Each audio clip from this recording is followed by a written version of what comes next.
Hello, everybody. Happy Sunday, butt fucks. How we doing? Hi. Hello.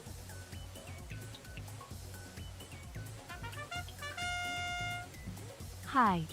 Hi, thanks so much for the sub. Thank you. The pink thing approaches. I don't approach. I'm already here. I'm not the storm that is approaching. I'm the storm that's already here. My lady pink thing, I bring troubling news from the war front. Rumors of the geese alliance with the pigeons spread throughout the land. I'm off to see if the majestic Hanses will join me in battle. Good, fight those devils, Vongala. Thanks so much for the sub. Thank you. Thank you very much for the sub as well. What the fuck? Yeah, the war effort against the pigeons is strong. I'm afraid of birds. Hi. How's your day? Good, good. Very busy, but good. You guys know the drill with me. I can't believe you're bird phobic. I don't like birds.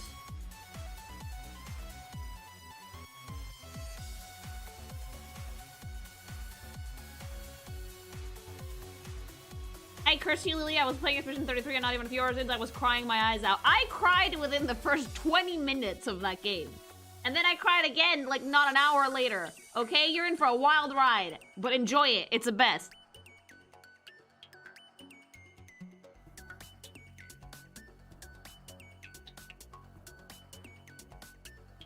Like, it's not like... I hope you do blind character reviews for the Trails series, or known in Japan as Kiseki. Maybe someday. Thanks so much for the super. Like, I'm sorry, but like Expedition 33, it's not like Up or one of those like feel-good Pixar movies where you cry a little bit at the beginning. No, the suffering is constant. It's throughout the entire game and it builds character. But it's really good. It's like the type of crying that makes you think about life, if that makes sense.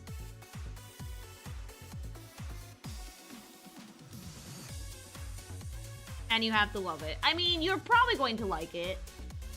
You're probably going to like it.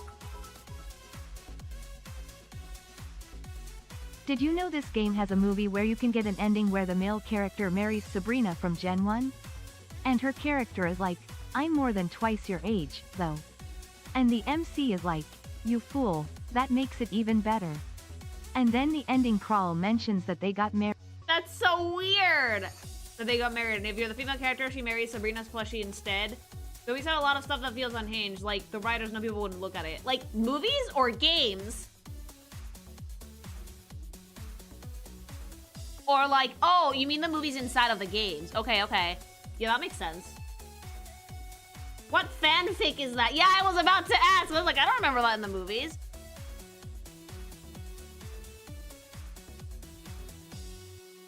I think that, like, in the game, there's a movie studio that you can do stuff in. Hey Kinks, quick question, do the necromorphs have a problem with dogs? My dog had an hour-long staring match with the necromorph I got. We have, like, literally, problems with everything, so you're fine. Thanks so much for the super. Like, yeah, there's, like, a make-a-movie minigame, I think, yeah. I'd like to, do the cha-cha, and give me a big ha-ha, and that's all for now. Oh, God, stretching. I've been, like, it's my own fault. I've been hunched over my desk like a goblin doing design work for, like, an hour and a half. I'm enjoying myself immensely, but I sometimes forget to, like, move. So, if my back is stiff, my own fault. Queen and you beat. I'm not sure if you've ever reviewed Honkai Star Rail designs. Could be fun. Not for MiHoYo fans. Yeah. I'm completely fine reviewing Zenless and even Genshin, but you don't want me to touch Star Rail, trust me. Stop fucking shrimping. I can't help it. Did you enjoy Sonic Racing yesterday? Yeah, I had a good time. I had a really, really good time.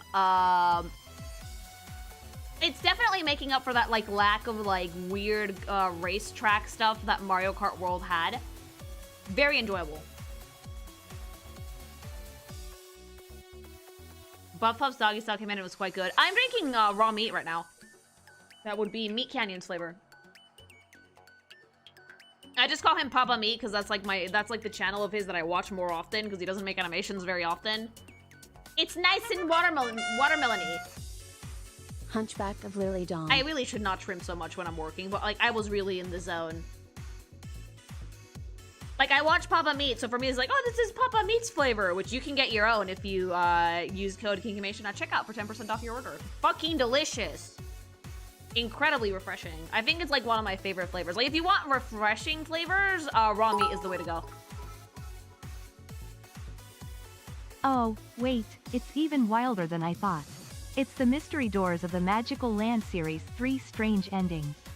If you pick the female MC, your character falls in love with a plush doll that is actually your long-lost brother. That sounds The fake. male MC marries Sabrina. That sounds fake. Hi. Have you ever considered something like OCs or fan characters for design reviews? Absolutely not. I've said why a bunch of times before. Like, people can barely take it when I criticize characters from actual, like, big studios or gaming franchises. Imagine how pissed they're gonna get at me if I criticize their own thing. Sonic Racing confuses me. Why give Sonic a car? Call me an idiot, but I don't get No, it. no, no, you're not an idiot. I'm the same way. You're not an idiot. I'm the same way. I was just sitting there, like, looking at the screen like, wait, what do you need a car for? Like, you're the fastest thing alive. Mary Kinks Miss Pink Thing and praise be to Space King. Yay! Thanks so much for the super, Mary Guimos. Yeah, no, no, no. Sonic Racing also confuses me. You're not the only one. You're not alone. But thank you so much for the super. Thanks so much for this sub. Yeah, it's to let everybody else have a chance, I guess. But I feel like Sonic is too stupid to learn how to drive. Like, I'm not like that stupid, but like, he's like too impatient to learn how to drive. Does that make sense? I feel like he'd throw away the steering wheel like 2 seconds in, like, no!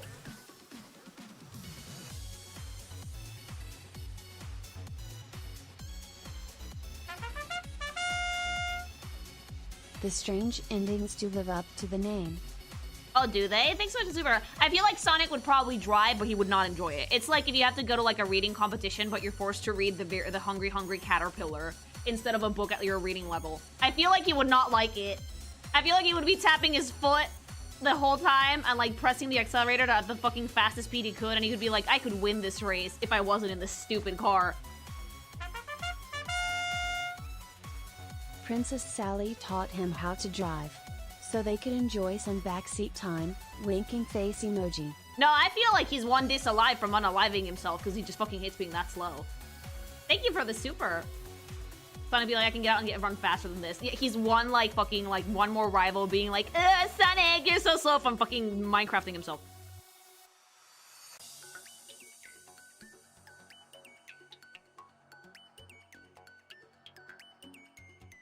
He got his driving license in the IDW comics, so canonically he can drive. Yeah, but those comics only apply in like America though.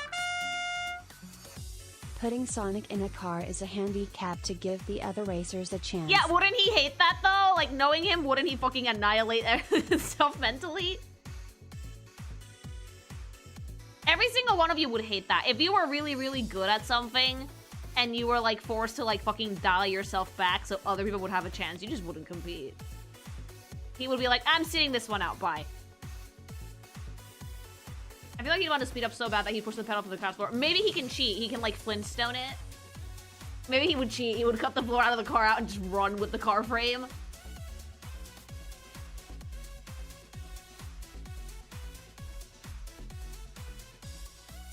That would be such a neat detail, and the devs wouldn't even have to do that much to change it. Just put it in photo mode and you can see his feet.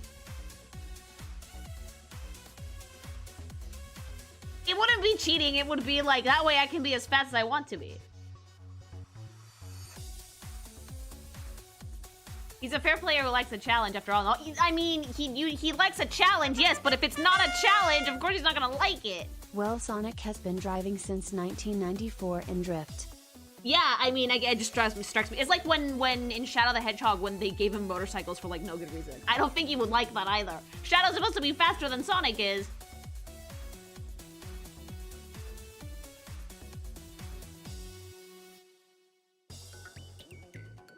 Like, I guess I'm weird, but I would feel condescended to so bad if there was a guy who was, like, super good at something, but he would, like, actually not even try. It would make more sense in his werehog form. It would! I would feel super condescended if there was, like, a dude who was amazing at this, and he's literally dumbing himself down for the competition. I would be glaring daggers at Sonic the entire time.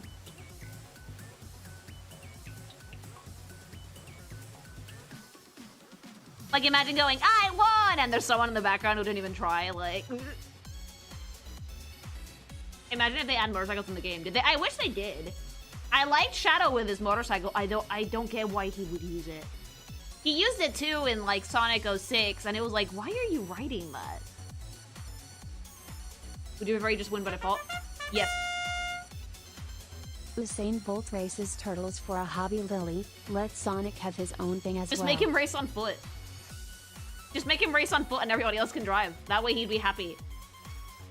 So the gun looked better. The gun was useless! Make the cars as fast as Sonic and then make him run on foot so he can run.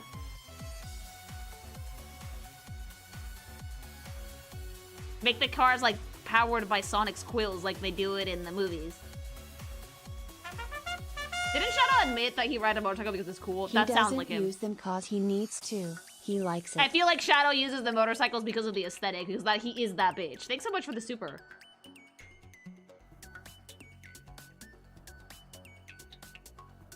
Hi. Sonic likes to drive, though. He does. Make a car with no engine and no floor. You just run like Fred Flintstone. Yeah, that's what I said. Just hold the chassis up and like fucking sprint it. And you can only find out if you use like photo mode. I always thought of it as a handicap that he does to show to his competition that he's so good as a racer, that he would win without his own speed. No, imagine if some asshole went up to you and went, let's compete, but I'm gonna tie my arms behind my back. Like, you'd feel so stupid as shit. You'd be like, fuck off, dude. Like, no. Thanks so much for the super. I feel like Shadow has a biker jacket that has Maria on the back of it. Maybe he does, honestly. I feel like Shadow does appreciate the aesthetics of a motorcycle, even though everyone around him is like, you don't need that. What if he drove one of those hot dog mobiles? That he would like. Hi. That he would like. I think he would enjoy driving a hot dog mobile.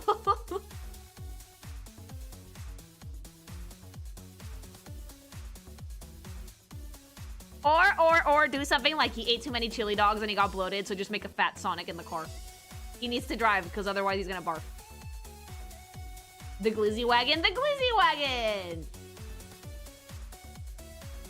Shadow would own a Prius. Sonic inflation, stop. DeviantArt is full of that. If you Google that right now, chat. Actually, you know what? I'm gonna regret this. Sonic inflation.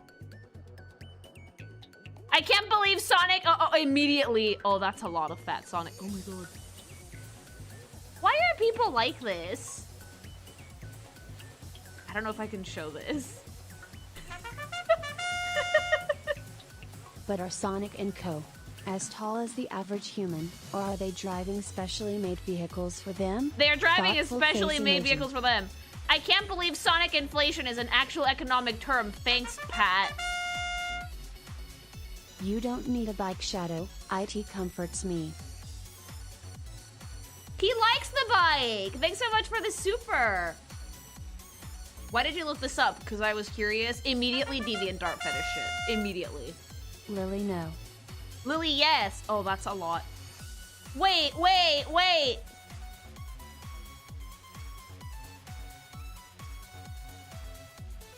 Dude, I just found one that's like a fucking double, triple whammy of combination. Why do you have a motorcycle, Shadow? Latina's Sonic. Yeah, it does. I found like a triple triad, like a fucking combined quirk. It's like fucking inflation plus macro plus farting. Well, Lily died. I'm fine. I'm like... DeviantArt is a lovely place. Ew, I know. Please don't tell us about it. No, why not? Lily sees what? Oh, it took 2 seconds to find a Rouge one. Shadow rides a bike because he likes having something big and roaring between his legs. Ew. I mean, he does, actually. Thanks so much for the super. Oh, this Rouge one is terrible. Oh, this one actually... Ugh. Chat, let me paint you a picture. Okay. Let me paint you a picture. This is a picture of Rouge the Bat, like, swollen like a balloon, right? Like... The entire outfit is like super stretched out. Next bit, please. Thanks so much much for the super. Like, stretched like a balloon, right? And, like, her arms and legs are, like, tiny, and her head is, like, mini. And, like, at the top of the picture, like, her wings are, like, sticking out, but, like, tiny because, like, the body's huge. And, like, the bodysuit somehow survived this. Stretched all the way up.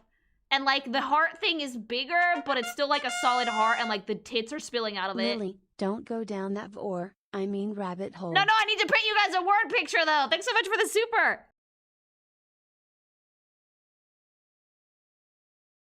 Like, her head fits, like, 100 times in the entire circumference of this inflation. Bad Lily. Why? I'm pinning you guys a word picture that somehow has, like, big back energy anyway. Like, it's inflated, but it's not, like, fully round. Like, there's big back energy. Like, there's big backtivity in this picture, even though it's, like, genuinely inflated like a balloon. Lily, I am giving you $20 to spare my mind from what is happening to our bat waifu. Thank you! Like, I just needed to paint that board picture for you.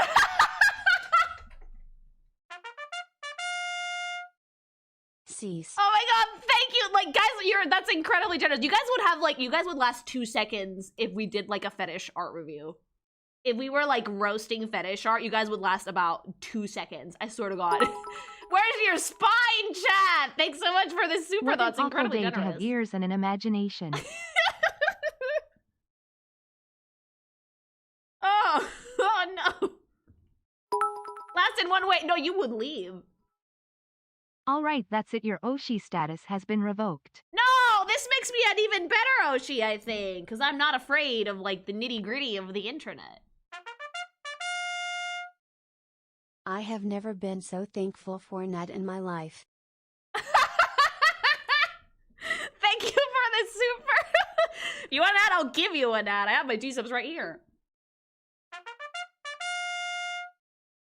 At Hubbymation, your wife is being particularly unhinged. Could you do something? No, he's laughing his ass off at this. He found that rude. Hi. I'd last the whole time because I have no shame. Those of you guys are the strong ones. New Lily Golf videos, Sonic inflation incident. No, Spanish is gonna have fun with that. Please talk about Pokemon. Okay, yeah, we can start the segment. We can start the segment. You guys are lucky. It's almost time.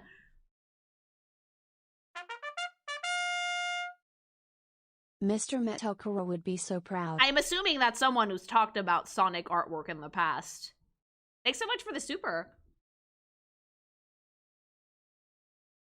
Lily, since the final Pokemon from Gen 2 is close to being posted, are there plans for lewds for the new ones coming forwards? No, not currently, no. I need to do the Gen 1 sprites before I consider at all doing any lewds for Gen 2 that are missing. Hi!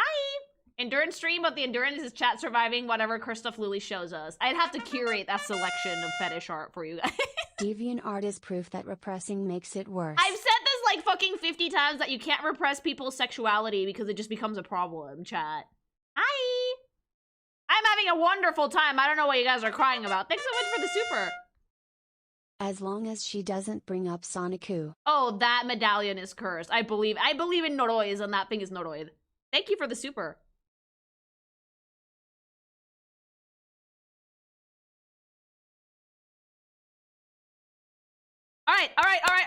All right. Time to begin. So, literally, I think, like, last week, I made the Gen 5 character review for Pokemon Black and White. However, unbeknownst to me, when this was being put together, there's 2 games. Actually, there's 2 games for Gen 5. So, in the interest of making a stream that wasn't going to be, like, 4 hours long, because we didn't have time for that, I decided to split the second game into its own review. So we can look at the characters from the Gen 5 game number 2, mama. Alright? So that's what we're gonna do today. Next stream, Lily reviews the Wonder Bread fetish art. Dude, don't fucking test me. Do not fucking test me, I'll put it up. So yeah, we're gonna do the second Black and White game, Black and White 2, which is weird to me, because Pokemon doesn't usually do sequels like this, do they? Oh goddamn, why did you remind me of Sonichu? Thanks so much for the super. Gold, Silver, it's not a sequel, it's like a remake. The time skip trope. Yeah, this one might actually have some time skip. Thanks so much for the super chat. So we're gonna look at those today. It was more of a remake, wasn't it? This is like the only direct sequels in the series besides ZNA. Lily, welcome to Pokemon America Edition Part 2. I'm so excited. Let's go back to New York. Meow. Gold Silver is our sequel to Red Blue. Oh! Okay, okay, that makes sense. Okay, so let's begin, shall we? This is probably not going to be, like, as long of a segment as the last one, but it's okay, because we can always play games after or just chat shit. But knowing me, I'm going to yap all the way through it, so let's go.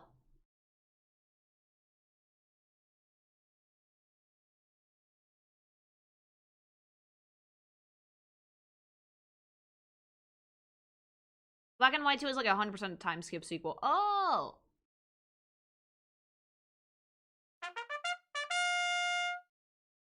There is a reason. B2W2 are the lowest selling main title games. Partially due to it being at the end of the DS life cycle. Oh yeah, usually that happens when something is like at the end of the life cycle of a console, they'd sell less. That is actually very, very true. Thanks so much for the super. Okay, let's begin! Nate! Let's see. What did they change about you? Unlike Your hair is if you insane. time travel in actual America, there is no recession, so it's not depressing. Well, there you go. Thanks so much for super. Let's see, Nate, what did they change about you? I mean, you're not wearing long pants anymore. These are not the same protagonists, aren't they? Are they? No, they're not, because it's not like, this is a new guy. Yeah, these are new people. Oh shit, yeah, no, this is a new person. The name for the other one was different. Okay, like, we're back on doing, like, weird athleisure for the pro tags for Pokemon in this game. What is that hair? What is that hair, chat? That is insane hair. I'm sorry. Pokemon protagonists either have hat hair or whatever the fuck this is. This is why they wear hats, because his hair is absolutely fucking insane. I love his eyes, though. I do like the athleisure, like, bicycle, like, bodysuit underneath his, like, jacket and sweatpants. It kind of reminds me of, like, when I used to go swimming. And I would have my swimsuit under my sweatpants. So that way, all you have to do when you get to class is just, like, strip and that's it. So it looks like he has, like, a wetsuit underneath his, like, sweatpants, shorts, and jacket. I like it a lot. His, bag is pretty clunky, but I don't dislike that either. I like that we have the same color scheme as the pro tags from the first game, though. The red, white, and blue. You know, America! America good! I like the sneakers as well. Very nice, very cute. Like, it's not at all form-fitting, but it looks comfy. The hair is insane. The hair is absolutely insane. How does the hat work? It's not a hat, it's un visor.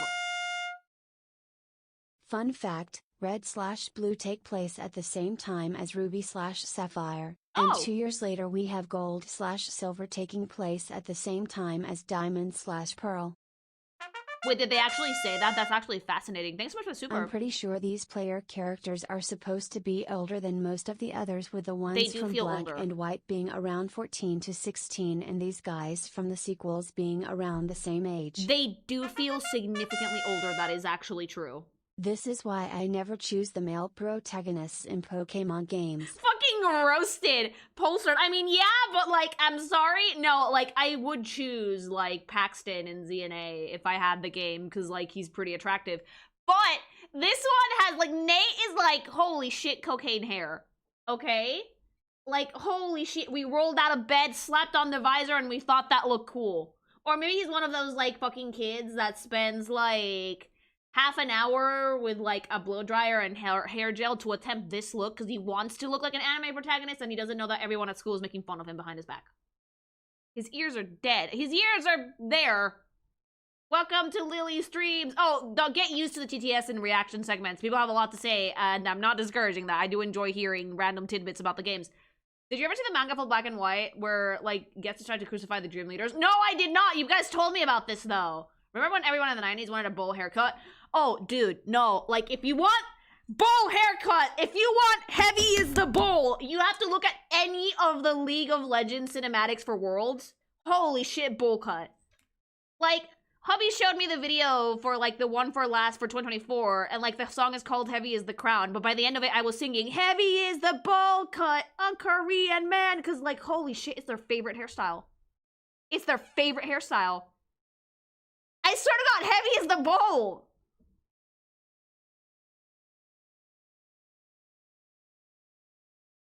Like, I can mute it and show you guys what I mean, because, like, every single League World cinematic is like this. It really is. It's, like, their favorite fucking, like, hairstyle on the planet. You laugh, but both of the protagonists both have an optional romance side plot. You will probably see their designs and love the girl. I might. Yeah, I'm gonna see all of them. Oh, yeah, it's all bulls. Like, Faker, who is in every single one of these, like... It's one thing to have, like, a yee-ass haircut. It's another one to go around not wearing socks. Wait, yee-ass gets fucking ganked by the TTS? Oh, I'm so sad. But yeah, Nate, put some socks on, you degenerate. I looked it up and the first thumbnail was a bowl cut. I told you guys! I told you guys! Heavy is the bowl! Look, look, look. The fucking first cutscene, bowl cut.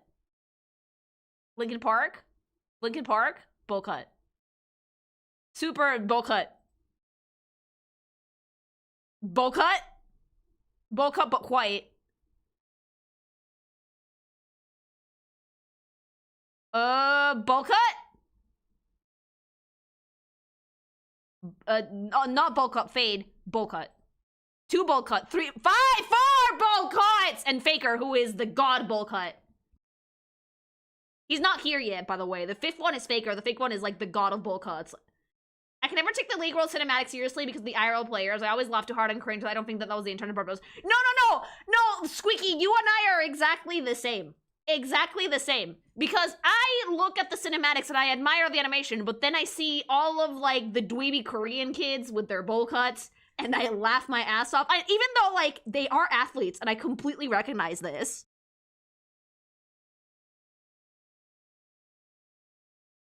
But it's so fucking funny because they make these videos to be like the most epic shit in the universe, and then you look and it's like a normal ass Korean person.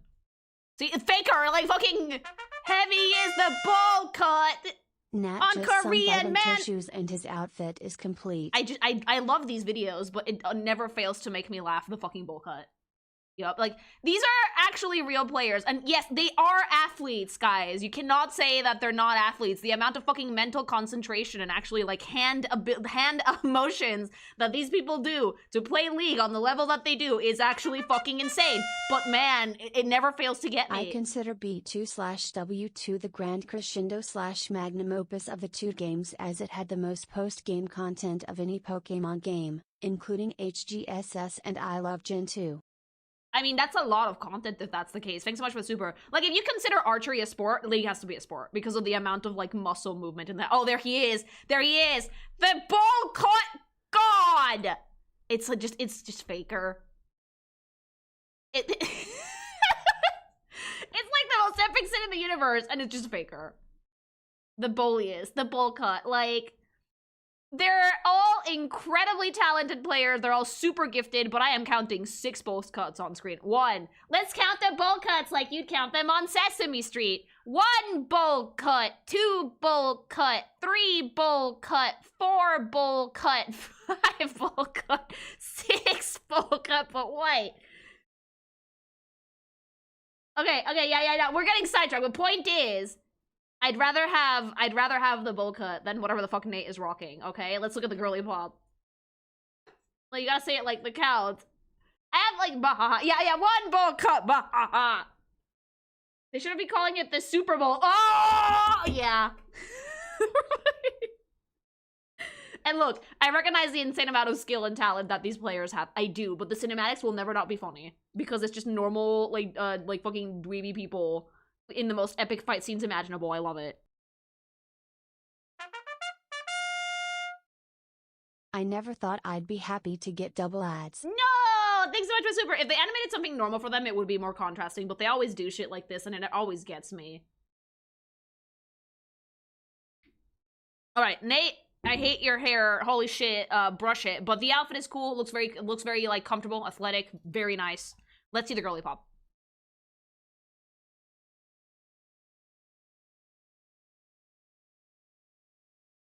Is this why they draw Hilda and Rosa hating each other? They're from the same gen? Is this why oh, the rivalry makes sense! Oh, I understand so much now. Because if Hilda is the ass queen, then Rosa is the fucking, God, she doesn't have that many tits, though.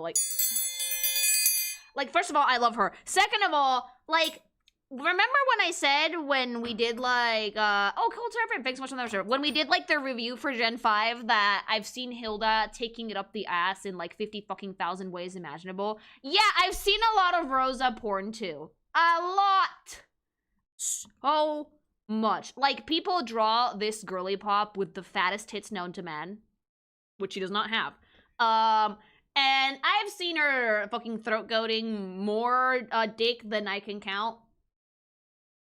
So much more. And, like, now the rivalry makes sense, because I've seen a lot of people, like, draw them, like, low-key kind of hating each other. And now it makes sense. Lily, that's silly. Purple is not people. No! But yeah, design-wise, Rosa, she's just as good as Hilda is. She really is. Like, the silhouette is super fucking strong with, like, the hair buns, super cute twin tails, giant bow on the back. The visor is adorable. The Pokemon shirt is incredibly cute. I really like that she has, like, leggings, like, tight fucking black leggings and really cute chunky sneakers. But on top, she has, like, frilly shorts, like, adorable frilly shorts. It's a very girly pop, very sporty outfit. It's not as slutty as Hilda's, but it's getting there, you know? Like, underneath those frilly shorts are there so you don't zoom in on her ass whenever she's, like, doing anything on screen, because mama, it's there, okay? She's an absolutely adorable design. Her bag is also gigantic, and I like everything about this. From the way that they played with the shapes to the design of the outfit, the way that they did the colors, it's just very playful and very cute girly pop, and I enjoy that. Now the rivalry makes sense. They're from the same gen. I did not know. Pokemon's ultimate bicycle. Oh my god. Thanks so much for the super. Lily, low-key, Black and White have a lot of my favorite designs. Black and White is a really strong gen. Although not set in game, Rosa is actually an X-Team Plasma Grunt. Oh, really? That's actually kind of cute, though. So she knows their machinations and bullshit. Interesting. Thanks so much for the super. Rosa quickly became the fan favorite protag after she came out, and well, she is quite popular in the adult circles No, too. dude, no, I've seen both Hilda and Rosa taking a ginormous amount of dick. A lot. Like, now that I know that they're from the same gen, it makes sense.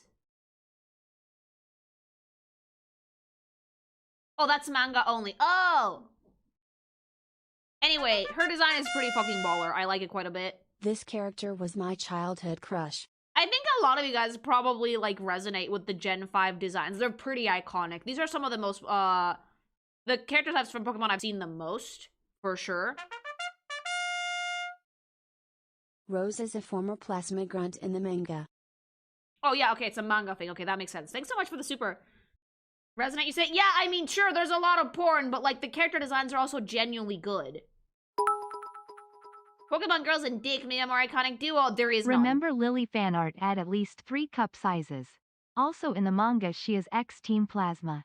I mean, if I ever drew Rosa, you guys would be super disappointed because I would not at 3 cup sizes. I would have like 1. Black and White 1 and 2 have a considerable portion of the human NSFW art, and you can see why. Yeah, 1 no, is the ripped, designs short are really jeans, good. And 2 is chest. Like, Hilda's more, like, overtly sexy, and Rosa's more cutesy, but it's a very strong cutesy design. Like, I think a lot of it is, like, the hair. Oh, I thought you were making a play on the fact that Rosa and Nate are both supposed to be a play on the word resonate. They're supposed to be? Really I had no idea. GS mug. Like, the size titty's still good titty. Yeah, no, she still looks great. Like, she still has a really, really nice figure. But now it finally makes sense why oftentimes these two are seen as rivals. Because they're from the same gen. I do really like, though, the difference in silhouettes between Hilda and Rosa, because, like, Hilda's were way more spiky, way more alluring, more outgoing, and Rosa's way cutesy, super friend-shaped. There is not a single sharp angle in there, nor is there a single thought behind those eyes. Head empty. Honest to God. There is nothing in there. Baby girl. Nothing. But you know what? We love it, though! The hair buns are fucking sending me. They're so fucking precious. The twin tails are already adorable, but, like, you add the hair buns and she's like, wow, she's so cute. Like, genuinely?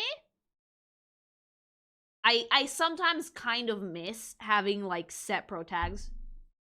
Because the customization kind of robs you of, like, that very unique character designs. They still make them, obviously, but, like, no, you can change them now. I enjoy having, like, set pro tags as well. I think that they look really cute. Easy to manipulate because stupid. There's nothing in there. Masters EX only backs up the head empty idea. Oh, I mean, we're gonna see the Masters EX skins eventually. I think each character's gonna need their own video. But, like, those are your rivals nowadays. Yeah, now, like, the ones that I would consider to be the MCs are your rivals. Like, Nimona has MC energy. Arvin has MC energy. Tawny's stupid, but I love her. Tawny's dumb as fuck, but I love her.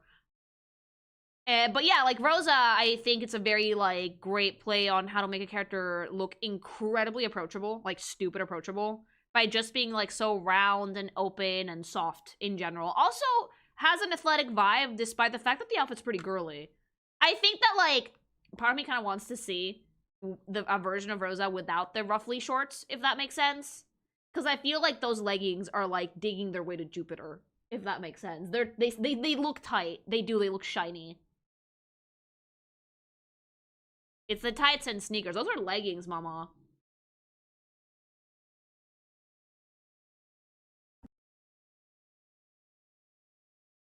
I think this next one's a new rival. Correct me if I am wrong.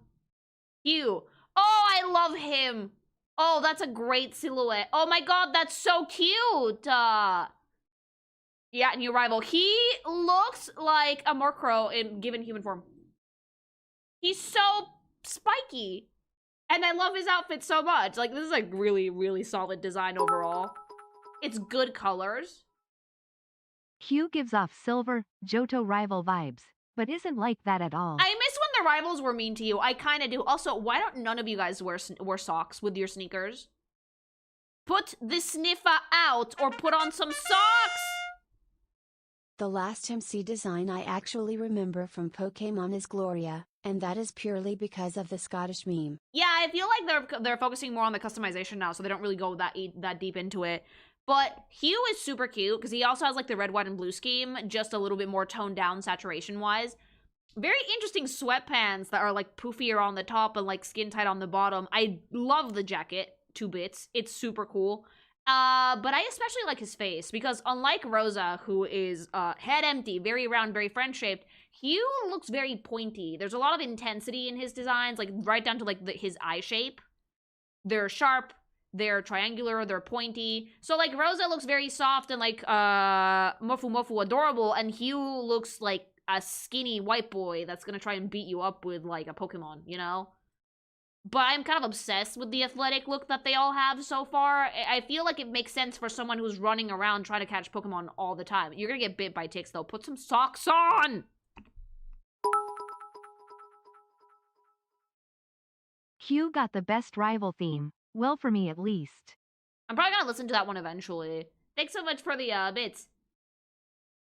This guy is plotting. Is he, though? Rival and childhood friend neighbor. Oh, okay, well, I know who to draw with Rosa if I ever do anything with Rosa. How do those pants work? Oh, it's all in how you make the cut. By the way, Lily, since you're watching the plot of Z.A., I would advise that you watch the DLC as well for a great Jacinth moment with Judgy side-eye. I haven't even gotten to Jacinth yet, actually. I already got past Poison Daddy, and that's what I wanted, and I've formed some ideas. In-game characters make fun of his quillfish hair. I love his hair, though. I think the hair is a great design touch, because, like, if you compare it to Rosa, who is, like, super friend shape, and Nate, who is, like, mama, what the fuck is that? He has a lot of structure, despite how pointy it is. I really like his face. I really, really like his face. And his color scheme is goated. I also, just in general, enjoy what they're doing with shapes with the characters. I feel like this is the gen for Pokemon where they really hit their stride with the character design. These are all very strong. I would recommend watching the anime trailer for these games. It's legit good, and gives you an idea of their character. I'm probably gonna watch those later. Thanks so much for the super. He's voiced for the guy who plays Goku in the animated short. I would give head pats. He looks really nice. Well, he looks kind of intense, but in a good way. He doesn't look like an asshole. Like, I do miss the silver, the gold and silver rival being an absolute butt wipe to you. But yeah, like, for this one, I do genuinely enjoy his vibe in general. I think that this is the point where the Pokemon design team was really, really finding their footwork when it comes to the characters. It's literally the peak of Pokemon. People talk about this gen all the time. Cheren, you still look like a stickler. I don't know how much his design changed, if at all, but I like that he rolled his sleeves up a little. Nerd! Absolutely nerd. I like the shoes. I do. He's wearing, like, super baby skinny jeans. He's taller. He's older. Is that a laptop he's holding or a notebook? That's a book. But he looks really nice, though. He looks less like a lesbian. Yeah, he looks more like a dude now. He's a gym leader now. You're his first challenger. Double tie, percentage fuck. No, it's one tie. You just tied it wrong. I genuinely like it, though. He looks so much more composed. He's blushy. He looks sweet. So there's a time skip here between the two games. How many years? He's a bit blushy, but he looks very cute. 2 years. Okay, so they were pretty old. They were actually older than they looked in the first one. Now a gym leader. I like that. He's sweet. He still has the red, white, and blue color scheme that I think he had in the original. His hair has a little bit more oomph to it, if that makes sense. Like, it still has similar structure, but there's a little more volume overall, especially on the back. Facial expression, like, his face is leaned out a little bit more stretched out. Definitely looks older. Bros dressed like Freddy from Scooby-Doo. A little bit, but you know what? I kind of like the rolled up sleeves. They look pretty nice. Became the normie type gym leader. I was about to say if he was the normal gym type gym leader because he didn't have anything like thematic to his design. I genuinely enjoy it though. His shoes also look good. Also, you're wearing socks, good boy. His poor hairline. Oh yeah, that's a 60 head. That is a 60 head chat. Holy shit, how did I not notice? Thank you. Hold the phone. That is a pretty big forehead, chat. I just got the new Pokemon game. I'm going in completely blind and I'm excited. I didn't saw any trailers, any gameplay or nothing. Well, I only saw the Lucario Mega Evo. Have a nice stream, Lily. Oh, enjoy yourself. Have fun. Thanks so much for the super. You need to sacrifice something for that big Hedgehog. You needed to sacrifice hairline. You did. But he definitely looks like a teacher. I also do like when gym leaders have other jobs. He was nervous and fucked up his bowl cut. Oh, Heavy's the bowl. My man, like your bangs grow out. You got a 6 head. He has like a 6 head. Like his hairline is receding, chat. It's going back. Probably from the stress. It's very, very cute. I do like that even with a 2-year time skip, the design can change. The designs can change quite a bit. Ah! Okay, Bianca. She's a little bit more casual than what she used to be. Way sportier. She's still thick as fuck. I guess they noticed that they made her super thicky in the OG design, and they're like, oh, erase that waistline. Because people are gonna get ideas, but too bad, I'm gonna get ideas anyway. Because now, I can still tell you have a fucking fat dumpy, but now her shirt goes straight down. I think I have the original here. Do you guys want to see, like, how fucking fat her ass used to be? Well, it's still fat. Like, if I draw under that frumpy-ass jacket that they decided to give you, look at this.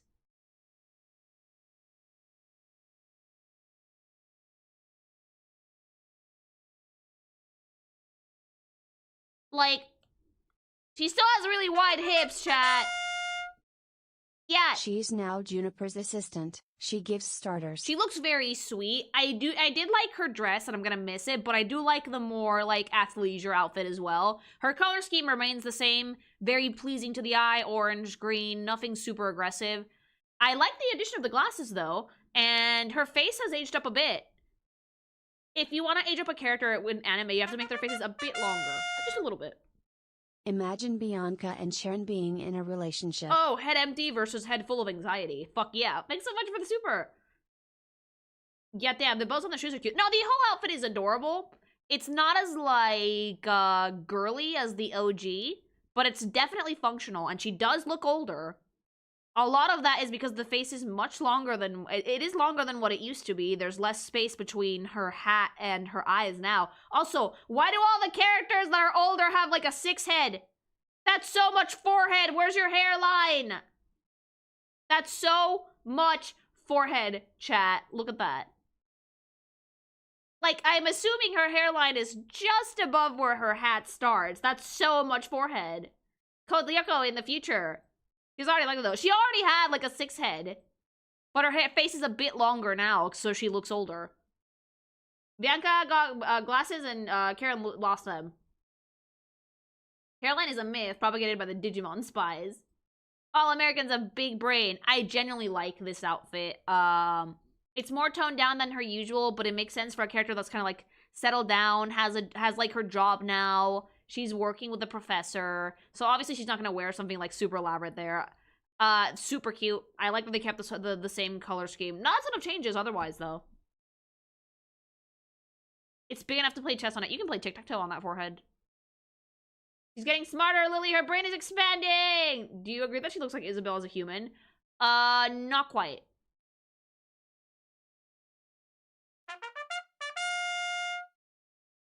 Side thing? The second games have animated intro sprites for every single trainer, even the generic ones. Something that I do miss about Pokemon, I do miss the pixel art. Incredibly so. Especially the stuff that they made for Black and White. Every single Pokemon had, like, idle animations. Like, they all had things. And I think the trainers did, too. It is something that I do genuinely miss. Because, like, the 3D's nice, but there was a lot of charm in the old school 2D artwork for Pokemon. There really was.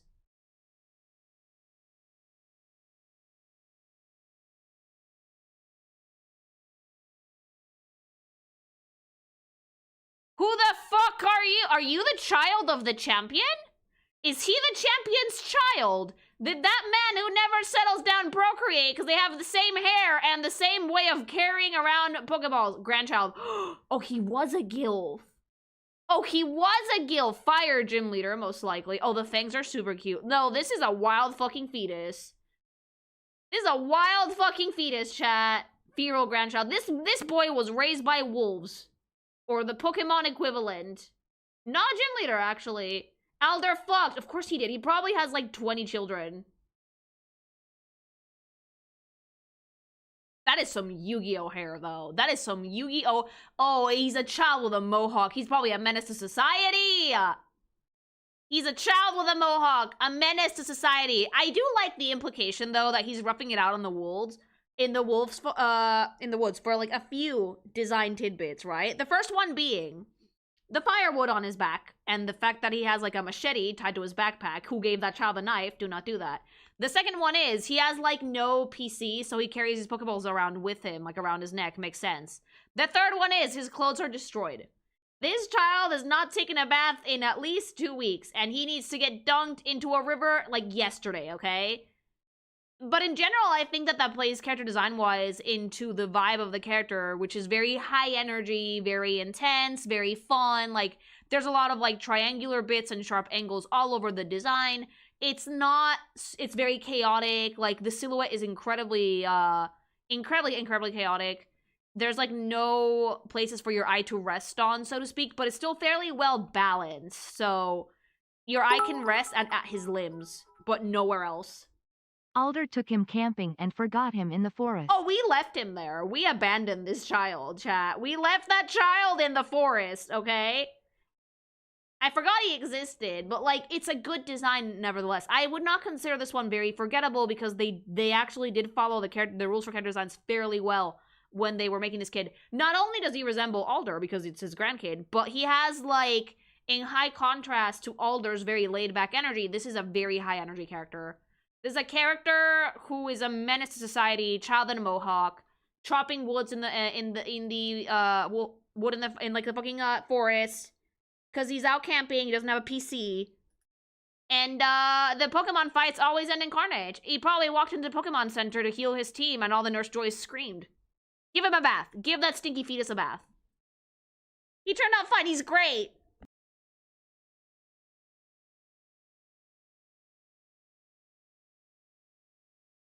It's a great design, feral child. I actually did not even know I needed this until now. I like it. I like it a lot.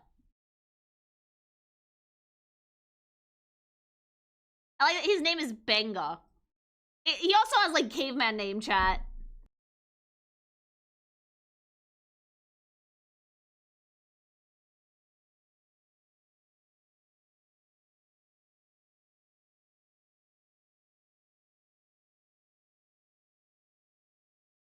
Okay, the next one, according to Hubby, has like no render. So it's gonna be a bit scuffed, but I want to see it. Brycen, right? Okay, we've evolved from the martial artist to Ninja Turtles? What is this? I like the kabuki vibe he has for sure. Looks very theatrical. I do feel like if you tell me this dude was an actor, I would buy this. I would actually absolutely believe this. Cause like it's such a dramatic outfit. He looks like a Sentai supervillain. I think that's the point. I love the tattered cape. I love the high collar. His hair is still the same color, but it's getting like absolutely sidelined by how strong the purple and green are on the sprite. I wish there was a render for this, but for some reason we could not find one at all. He came out of retirement to start acting again. This looks incredibly theatrical, so I completely see where the actor bit is coming from. He does look like the Riddler, though. Chat is right. I like it, though, because this one is a bit stronger as, like, an actor than more than anything else. He got into the special powder. Oh, no. No cocaine. No. Thanks so much for the super! It's really cool, though. And I definitely love the colors for this way more than the OG. Does he work with poison types, perhaps? Actor. Yeah, it looks like an actor. This one would be, like, more kabuki energy, if that makes sense. Thanks so much for the super. The only renders from him are from Master ZX. No way! I think he has this outfit in Pokemon Masters. You could look that up real quick. Nah, I don't want to look at any Pokemon's Master stuff right now. This Bryce man from the PokeStar Studios movies, Brycen, between games, retired from his gym leader duties and became an actor after having a pep talk with Alder, his mentor. Okay. If only he was in Gen 8, he could make his monster grow. Oh, because Gigantamax energy. But yeah, too bad about the render. Doesn't really matter, though. I mainly want to see like, the vibe. And the vibe is dramatic. The vibe is dramatic. We like a dramatic vibe. Real Skeletor vibes. A little bit! But wait, there's more. Oh, please don't be Cocaine Man that sells me Pokeballs with furry bait Pokemon. You want a Gardevoir, son? Is this like RoboCop? Because you don't look like a cop. You look like you're gonna sell me something shady. Robo Brycen, Cocaine Man. Look, there was a lot of cocaine in the 80s. Cyborg Policeman. Well, it's like, when I saw the badge, I got it, but at a glance, I was like, you're gonna sell me a Gardevoir with like a dubious background, aren't you? You're gonna sell me a Gardevoir with a suspicious hole in it, aren't you? Or a Vaporeon, God forbid, Shudder. Sells you a Vaporeon. Yeah! The future of law and enforcement. Hey kid, I got a Mega Lapuna here. Do you want this Mega Sto? Like, stop! Oh my god, stop! Shady RoboCop.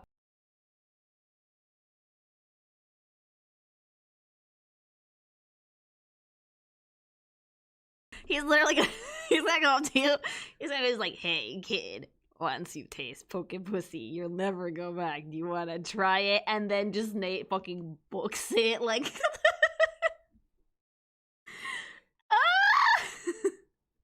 Ew, no! Hey kid, you want this rare white Vaporeon? What do you say, kid? It hits different, kid! You want a shiny legendary? A certain rock that lets humans mega evolve. Cocaine. It's just cocaine. There's no laws in Pokemon, Nate. Christ, Lily, what? Why? Look, don't blame me. Like, don't make him open his coat like that. Hey, man, wanna fuck a Pokemon? I promise, once you hit it, it tastes different. Like, you've never lived, kid! The Gardevoir is a trap. Wink, wink. Like, picture Danny DeVito's voice. Thanks so much for super. You've never lived, kid, until you've snorted some fine coke off a Gardevoir's ass crack. You've never lived! I got a Lapuna, kid. Yeah! Oh, Rosa's definitely fucked their Pokemon. No, she hasn't! He's wearing, like, the Flasher trench coat and everything. Why did they give him, like, the Flasher trench coat? The Flasher trench coat is giving more detective than cop, but I like it.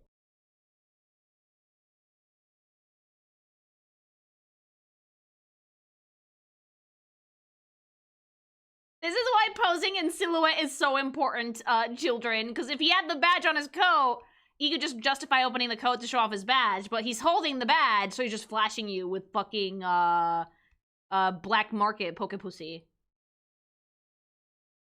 I like how the chat is leaning into the bit. You know what other powder you can fucking snort off an ass crack to feel like a man? Gamer subs! Do not snort that, by the way. It'll leave you energized, refreshed, full concentration. And they also have caffeine-free stuff if you're like me and you can't actually dig caffeine at all. Just use code KINGIMATION at checkout for 10% off. Fucking flawless shill. Let's keep going. I could not tell he was a cop. I immediately assumed the worst. The worst! Gamer subs, don't snort it. Do not. Hey kid.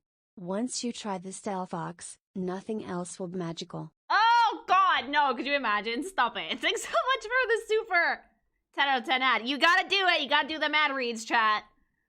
So yeah, Brycen, we have supervillain and creepy cop that flashes you with counterfeit Pokeballs. Elesa, oh, you dyed your hair! Her color scheme completely inverted. Oh, I love it. Oh, the coat is magical! Poke women hit different. They really do. Who wants to fuck a Gardevoir when this exists? I'm sorry! Why would you want that, like, rank Vaporeon pussy when this is in, like, your area code? I don't get it, chat. I really don't. I don't. Remember, she's a model. She looks like a model! Can't it be both? No! No! No, what do you mean, why not both? No! No! Sexy, very sexy. She has a great design. I love the black hair. It's like such high contrast against the yellow of her outfit. The poofy jacket, great silhouette as well. Looks like a thundercloud. I think that was completely on purpose. And her hair looks like dark lightning bolts. I wish she was in heels instead of like flats, but I do like them because they match her headphones. And the outfit itself is pretty sexy. Both is good. Both of her designs are very good, but the 2-1 has some really strong like play on shapes, I think. If you link up your old game with the sequels, she has a conversation with Skyla about how she's going to start telling dad jokes so that she comes across as more approachable to people. That's actually kind of sweet, though. Like, yeah, she looks pretty, like, intimidating from the outset. More for me than shrug. No, don't fuck the Gardevoir, chat. Don't do it. No. Her gym has some, like, Squeenix music in it. No, like, all the Pokemon games have great music. Overall, it's a really good design, because you can still tell who she is. But, like, models dye their hair all the time, so it makes sense that she would have a different hair color. The hips. Such drastic change. She still has supermodel body, mind you. She's still very tall, legs for days. But this outfit is a bit more daring than her usual, while at the same time having a very interesting silhouette because of the poofy jacket that looks like a cloud. I can do a side by side of the two designs. Yeah, like just to like. I think I can have it like put up in like the edited video if I have it around here. But yeah, it's definitely a very strong contrast to the OG one, because the OG one was very sleek. It was very fashionable, very trendy. This one's a little bit more electric, you could say, and it definitely fits her. Because like the OG one, she was blonde, and she had high heels. It was a very, very sleek outfit. Lily. I caught a little Pokemon Lily. I caught a Lopunny Lily.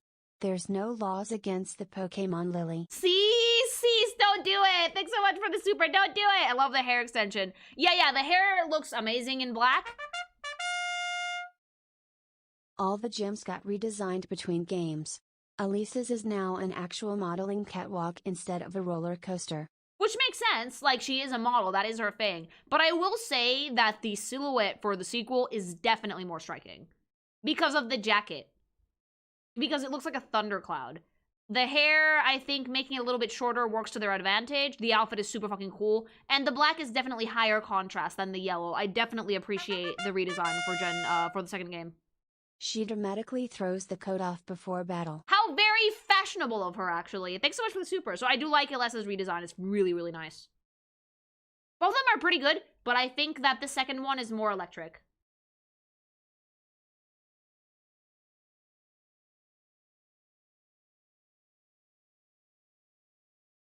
If not the Gardevoir of Vaporeon, it's us. No! Electric. Oh, I'm glad you caught that. See, I do like puns sometimes.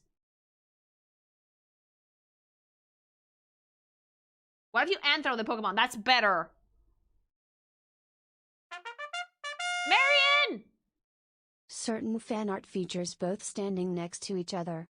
Thought Elesa had a twin until I played the game. Oh, yeah, you would probably not be faulted for making that mistake. Dude, I love this design. Is this one new? Oh, wait, hold on.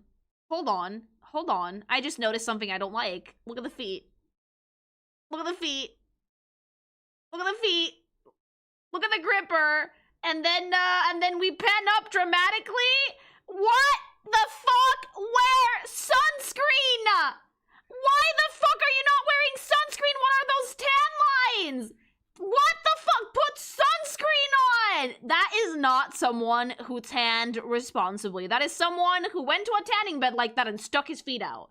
That is someone who spray tanned. Slutty tan line. No, these would be super slutty if the feet were also tan, but the feet are disgusting! Thanks to Gen 5 and 6, I've been doodling boba and drink designs based on the berries. Unova hits different, man. It does. Thanks so much for the super like. I never noticed that. Holy shit. I never realized that. How do you guys not realize it? Fraud. Yeah, fraud. Give that melanin back, you fraud. Dude, no, use sunblock. Gripper's looking like raw chicken squeaky. Mandatory. Is that fucking blackface, dude? Like, no, you can get tan lines like this, but you usually don't get a tan this dark unless you have, like, holy shit, that's not a tan, that's skin cancer.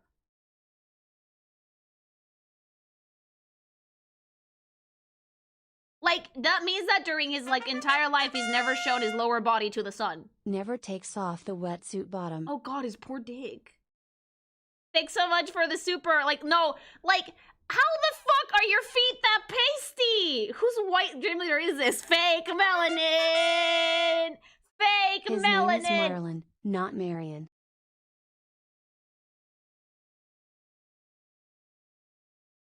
Maybe it's mud from swimming in the river. If you put your hand on it, it becomes white. Thanks so much for the super. Like, maybe if you, like, fucking, like, it's just dirt.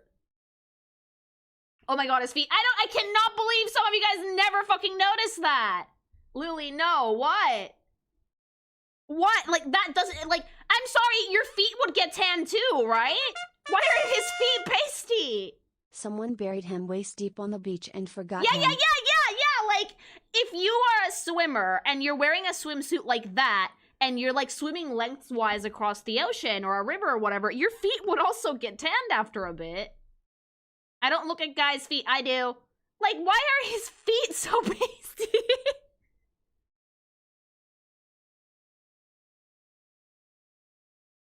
Like, I'm mixed, but I don't look like that. That's not what makes me. Maybe he's a pearl diver. Your grippers would get tan too. Some of us don't look at feet first. I am a character designer, so I look at the full thing, mama. Remember to cook your chicken evenly, everyone. I swear to fucking god. Thank you. Thanks so much for the super. I never noticed. What the hell? I never would have noticed it if I wasn't doing, like, a full fucking, like, scan of the character, because I do that for, like, these segments, because, like, it's part of my job. Chat, what the shit? The fucking pasty ass raw chicken feet are sending me. I need gamer subs for the rage. Foot flippers? Maybe he's wearing flippers. Like, I can't even talk about the design despite the fact that it's really good because I can't stop looking at the feet. Oh god, look at his hips. No, I love the tan line. What I don't like is the pasty feet. If you're gonna design a tan guy, comment, yeah, just make the feet tan too, fuck. Like, the only thing we need, you know what? I think that they were afraid of making those tan lines too slutty. So they were like, you know what? We'll compromise. We'll make the tan lines on the feet also, but it backfired. I feel like they bleached the feet out of safety because they didn't want to, like, be like, ooh, slutty, you know? Horribly. It's horribly, because now I can't stop looking at the raw chicken nugget feet. The feet are hella white though. Raw chicken has more color than that. Yeah, they should be at least a little tan. Like, you can do like a tan line a little bit, but like, that's not a tan, that's skin cancer. Because if you are that pasty and your skin tans to that color, you have not worn sunblock once in your life. Once in your life. I'm not the big fan of the pants. No, I like the pants. I like the design as a unit. I just can't stop looking at the chicken feet. Like, the concept is phenomenal. His hair looks like a dorsal fin and like ocean waves at the same time. He has his goggles. He's wearing like one of those like super long racing swimsuits with like fins at the bottom that has like racing stripes on it, like well, not like horizontal stripes, sorry. Very, very stylish. He's like keeping his fucking Pokeball in like a net. It's very, very on theme, very cool, but the feet. He's half albino, the lower half. Could you imagine like having like, you whip your dick out and it's pasty as shit, but like your top half is not. Dude, put on sunblock. Ya, habiendo tremendos mujerones y dije se me pone. It's the fucking feet. It's always a fucking piece. Like, I really do wish that they had tanned the feet at least a little bit. At least a little bit. I think that they were too afraid of the tan line on his waist being too slutty for Pokemon, so they were like, oh, let's just make the feet not tan too. But like, that backfired.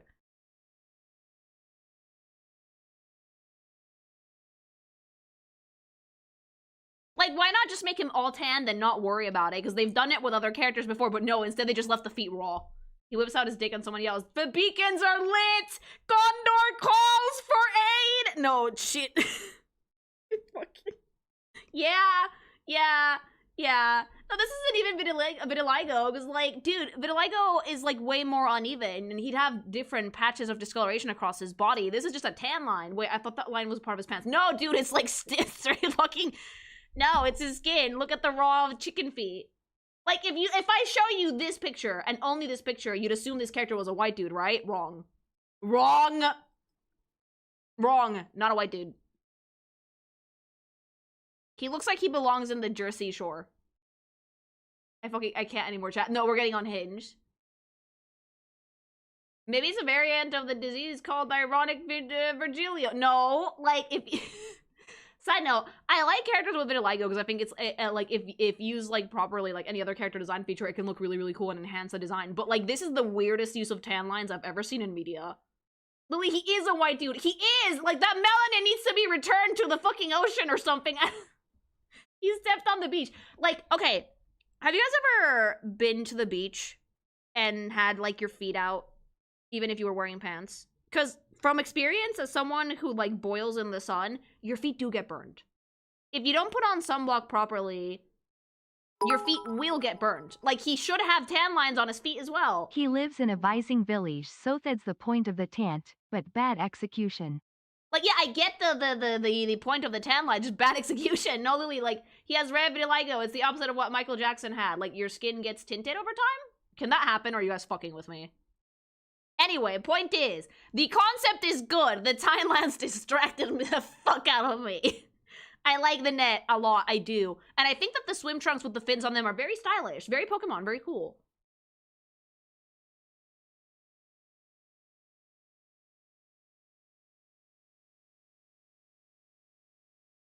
A definitely cool design, minus the raw chicken feet. Roxy, oh, a brat! This has, like, high-octane brat energy. I kind of love it, though. The shoes are amazing. Oh, the shoes are super fucking cool. Like, oh, this is a poison type. Yeah, for sure. I can see it. What a fun design.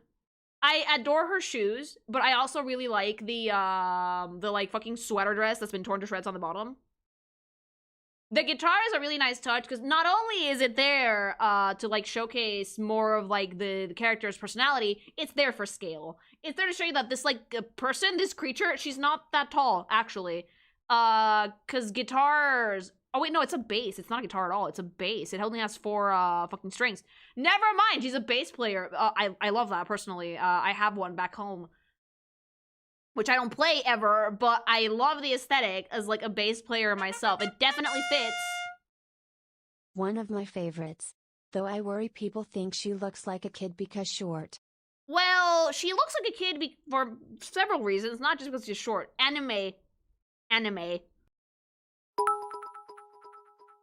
She's giving Pearl. It's also a golisopod bass. It's a really, really cool bass guitar. Love it to bits. Thanks so much for the bits. Like, she's giving Pearl. Like, aggressively Pearl. She is. Voice. Acted. She has singing, right? I think that's pretty cool. Thanks so much for the super. Yeah, they should do that more. They genuinely should.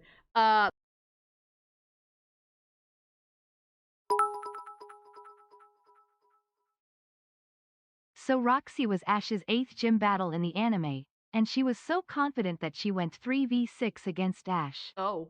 She lost, of course. I genuinely enjoyed the design, though. Pokemon. Pokemon.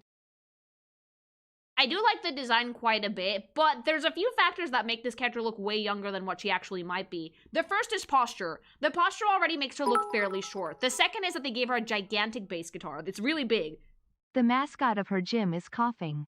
And when you go to her gym, she's head-banging too hard to notice you. I love that. So you have to defeat all of her gym trainers so the background music quiets down. And then she says she's going to slap the taste out of your mouth before battling you. Sophie nod. Oh, okay, I kind of love that. But yeah, the third thing is that the way she's posed, she's like hunched over her bass guitar, so she looks much shorter. Also, anime will take 10 years off of your actual apparent age, fun fact. If you are an anime character, you will lose 10 years. Like, insert real Aloy versus Genshin Aloy to see what I mean, right? So, that and the fact that she has, like, a top-knot hairstyle, which is already considered pretty childish, I would not blame anybody for assuming that this character is a kid. Because she looks young. She looks pretty young, and her silhouette and the way that they use elements for scale and to show off intensity kind of makes her seem way younger than what she actually is. Her clothes are also baggy and oversized, which makes her body look smaller. It's good design. I think that the intention was to make her seem a bit younger. I genuinely love how much energy the design has overall and how well the colors are used. Because it's like a predominantly cool toned color scheme, right? However, that purple has a warm undertone, and I like that it's present in like greater parts to the blue. You'd think that the blue wins out more on this one. No, the purple is a stronger color because the base has purple all over it.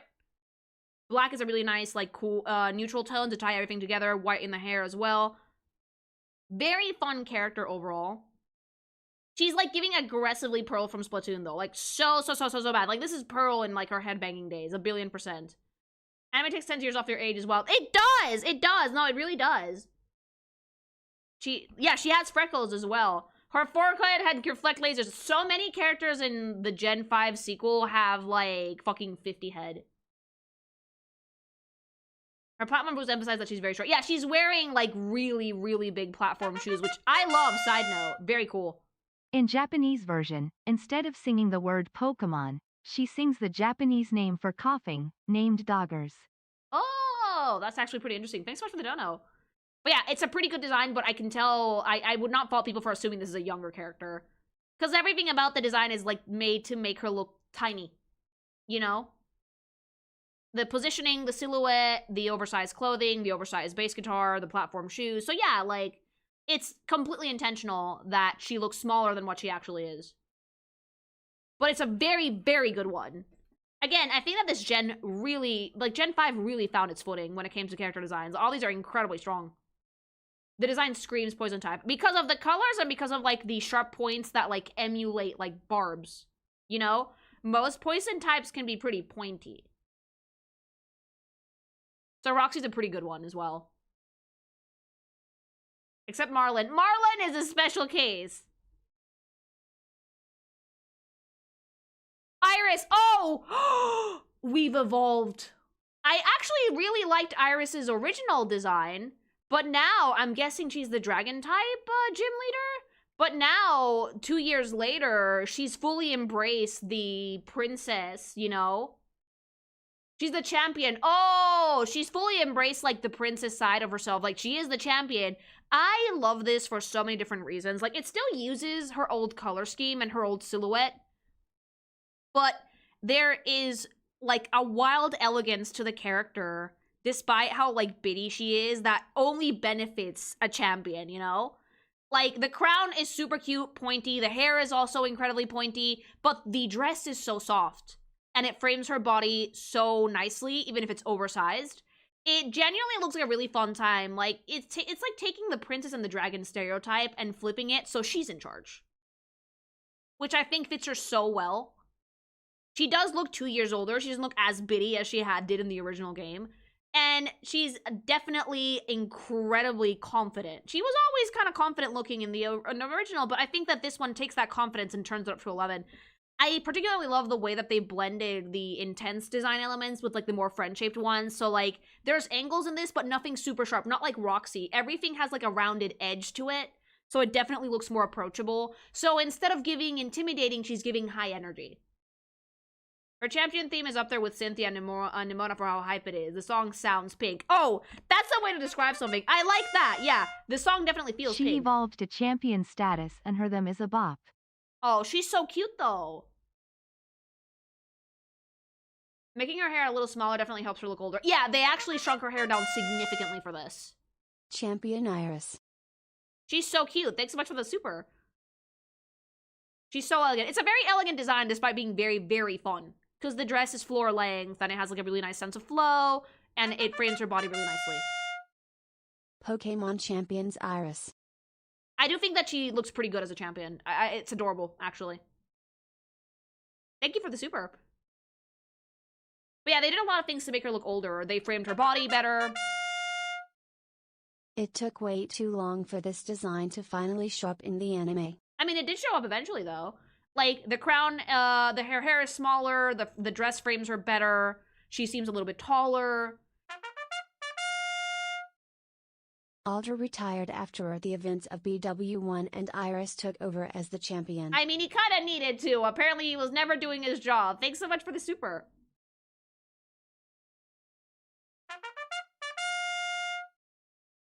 I like the crown she got when it makes it look like she got pointed up ears or spikes. It definitely looks like very regal, but still being very cute. The design in general is just very, very cute. An interesting thing to note is that the Elite Four and champions in this game have competitive stats that increase with each re-challenge. Best region. A lot of people say really, really good things about Gen 5 overall, and I can see why. Like, this character design is also some of the strongest that I've seen so far. Like, if I put it into perspective with the older Pokemon, with the newer Pokemon games, I've done a bunch of these reviews. Like, Gen 2 was okay. It was good designs, but, like, now that I'm hitting Gen 5, they're very, very strong. And I've done Legends ZNA, and fun fact, there's probably gonna be another Pokemon video for you guys, like, next week. Doing Legends ZNA, I think that they finally, like, they've like, found a formula that works for character design, and they have not deviated, and it's resulted in amazing work, because they really know how to work with themes. So, for Iris, the theme is, like, the princess and the dragon, but high energy, and more active, athletic, and she's in charge. And I think that they nailed it.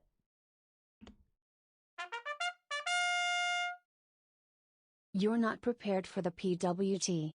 Updated teams and sprite work for every single gym leader / elite 4 / champion in the series to date. They did a really good job with these. Thanks so much for the super. Oh wait, thanks so much for the membership, hun. Fun fact, the last route of this game and DS Pokemon plays a remix of the beautiful Professor theme from Diamond. That song bookends the series era. Yeah, because after this, Gen 6, was that the first 3D game? It was, like, Lumiose, right? Yep, yeah, sadly. Oh! But yeah, Iris looks great. I love the design. I am obsessed with, like, the Princess and the Dragon theme, but high energy, very cute baby. Very nice. Pretty young champion, but you know what? I think she earned it.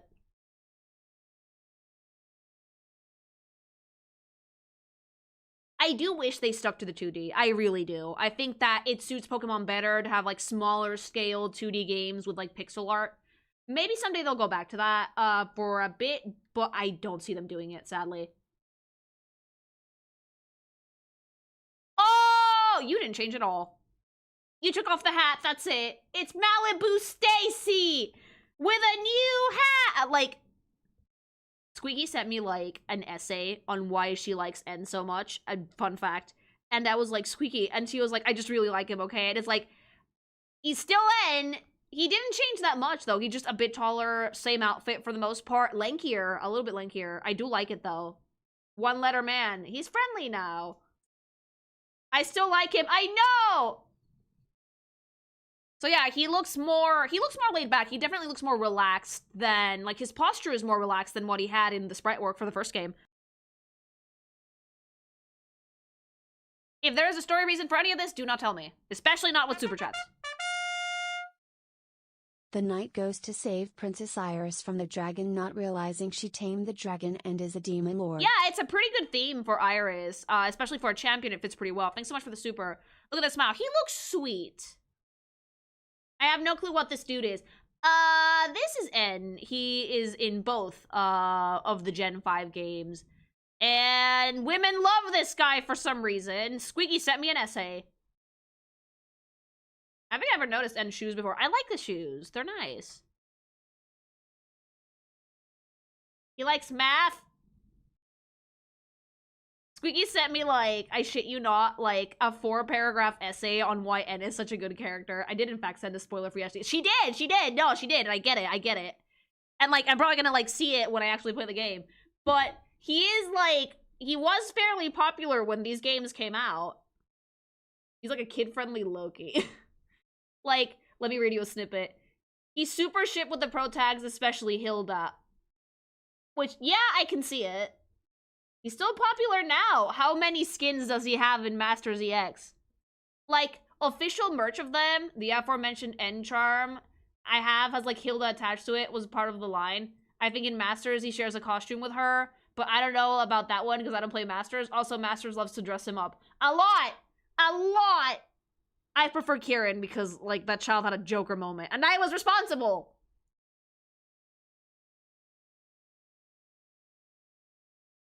But his design didn't change that much, so I don't have a ton to say.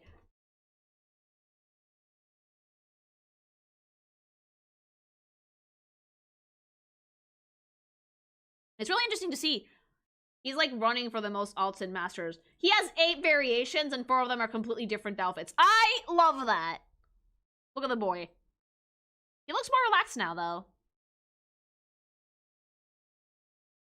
Oh! Oh, I wonder who the bad guy is! It can't possibly be the guy dressed like an absolute clown. Fighting children with animals. I wonder who the bad guy is. He looks definitely, yeah. Like, before he was, like, doing the wannabe Pope thing, we've officially entered, like, Demon Lord era. We've officially entered, like, the Chunibiyo off the deep end era, chat. Evil. This isn't a spoiler. I'm sorry. If you see a dude like this and you don't clock that he's evil, I don't know what to tell you, chat. I'm sorry. You're, like, running around with your, through the woods with your Pikachu, and you see a guy dressed like this. What are you assuming? Because I want to poke around in your dome if you're assuming anything except, yes, evil. Like, this guy definitely looks like he would be like, oh, a child. Time to burst out my legendary Pokemon and beat them to death with it. When you come back from your soul-searching journey, worse. He went on, like, his, like, girly pop journey to Europe to find herself, and then she came back, and she started dating her ex immediately. He came back from the apology video and doubled down! Fun fact, he lost an arm. He still looks like he has both of them, though. Thanks so much for the super. When you fight him, of course, sings his name, Dennis. Like, he would try and beat you to death, I'm sorry. Oh, you don't know the start of it. He looks like one of the most unhinged people in the Pokemon franchise. He does, I'm sorry. Like, the cloak has eyes, for fuck's sake, guys. He's not wearing a high-collared cloak. He's wearing a bird feeder. That's a water fountain. That's a bird fountain on his around his fucking neck. Twerk on his corpse. Chat! He looks like he's gonna try and stab your Pokemon. He does not look like a sane individual. And usually when you see a character in a Pokemon game that dresses like this, assume bad guy. There is a popular fan theory that Ghetsis' arm is all burnt and gangly due to his hire Digon, whom he has abused to have 102 power frustration. Yeah, apparently from what you guys told me in the last stream, this dude is just pure evil. And you can tell that he went off the deep end, because all of the light colors he used to have in his outfit, which was like righteous clown pope, are gone. This is pure dark outfit. The eyes are super intimidating. He no longer looks like he's trying to be benevolent. He just looks completely unhinged. He has like his cane. Like, he still dresses like a clown, but now it's like a clown that's scary, you know? Biggest monster in the franchise. He does not look like a very well-adjusted individual, chat. Righteous clown pope, I can't— What? No, let me show you the OG so you guys can see. If you see someone like this, dressed like this in the Pokemon universe, assume bad guy. Assume bad guy, because, like, look how he used to dress, chat. Like, look how he used to dress. Like, Jake Paul before the apology video versus after the apology video where we doubled down and started selling crypto. Like, PETA made a parody this gen. They missed the mark completely, except somehow they nailed Ghetsis as a character. You guys know that PETA does that shit on purpose, right? So people talk about them and get mad, right?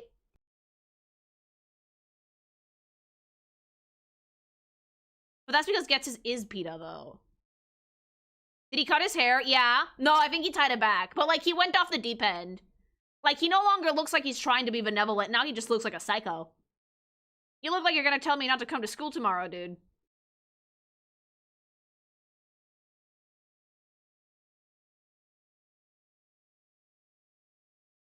He was always off the deep end, though.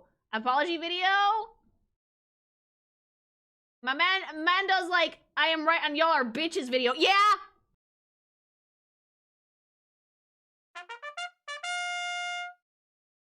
Really shows how skinny he is underneath all that. Yeah. He literally goes, like, I'm sorry that you're all such fucking pussies! And then doubles down. 10 out of 10 gets his. No. That implies he was ever out of the deep end. He hit rock bottom and then just busted out a drill. That's what this design is telling me, chat. Psychotic. My man, my god. Doubles down and says a gamer word. I apologize for not giving a fuck. Yeah, he's one of those people. Like, I'm sorry that you're all so fucking stupid. Like, he's one of those people, chat. He doesn't just double down, he triples down, or even quadruples down. And you know what the best part is? I haven't played the game yet, and I could tell because the design is so good at fucking nailing the personality. I have never played the black and white games, and I can still tell you that this dude is an absolute psycho just from the design alone. I'm sorry that you cannot handle the facts that— yeah. I'm sorry you got offended. You make a good argument, but doxes you. Like, dead ass, chat. Hi, sorry to disturb the live. I wanted to ask if you're open for commission. I'd looked on Patreon and online but didn't find a clear answer. I know you're busy with several comics going on, so I wanted to ask for confirm. Hi, thanks so much for the super. I'm actually not open for commissions anymore. Apologies. I have it on my Twitter, but I don't have it posted on Patreon. Thank you for the super chat, though.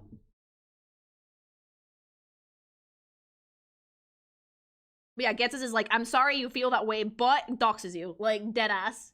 He went to rock bottom, and then he brought some property there. He's about to destroy you with facts and logic. He is. Not even Steven can fix this guy. Eats your alcremie and locks eye contact. Oh my god.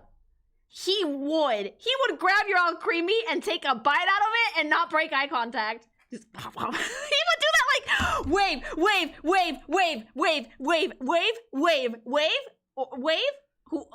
or Spanish if you help make this one. Like, please, I like. I need this.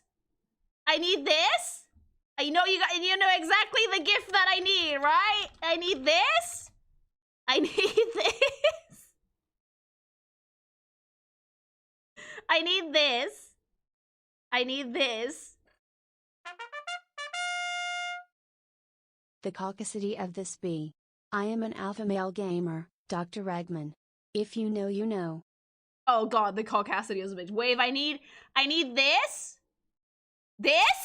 but with the Alcremie and Ghetsis, okay? I was thinking of it! This man would bomb an orphanage and blame orphans. Yeah, no, I love that. This is why Wave and I are such like a good fucking team, okay? Because I thought about it and Wave was already there. They love showing him just airing in animations. He's like the equivalent of like the Pokemon Slender Man chat. Like he just stares at you. Okay, yeah, no, he would eat your Alcremie and make eye contact. He would rip your heart out and eat it. Yeah. Point is, I can tell that that's his vibe, and I haven't played the games, and that's why the Pokemon character designers are goated.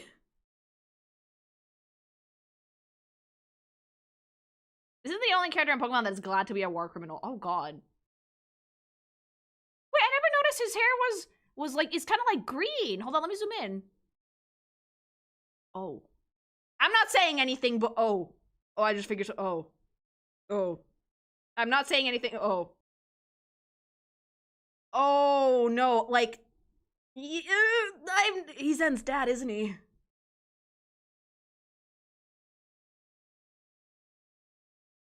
Oh, no, they're related! I just noticed because the original design uses color theory so well that I could not tell his hair was green. But Koroshiori... Oh, God, no, they are related, aren't they? Fuck. Well, no wonder.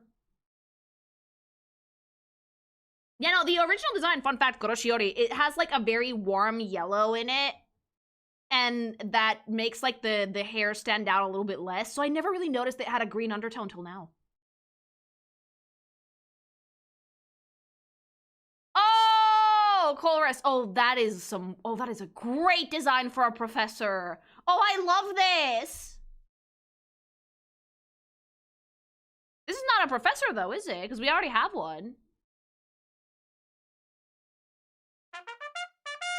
Internet Explorer hair. I like it. Spoilers, but you and everyone else. I mean, it's okay. Like, these are old games. It's fine. Like, thanks so much for the super, though. I love the Internet Explorer hair is a vibe, chat. He looks like a researcher.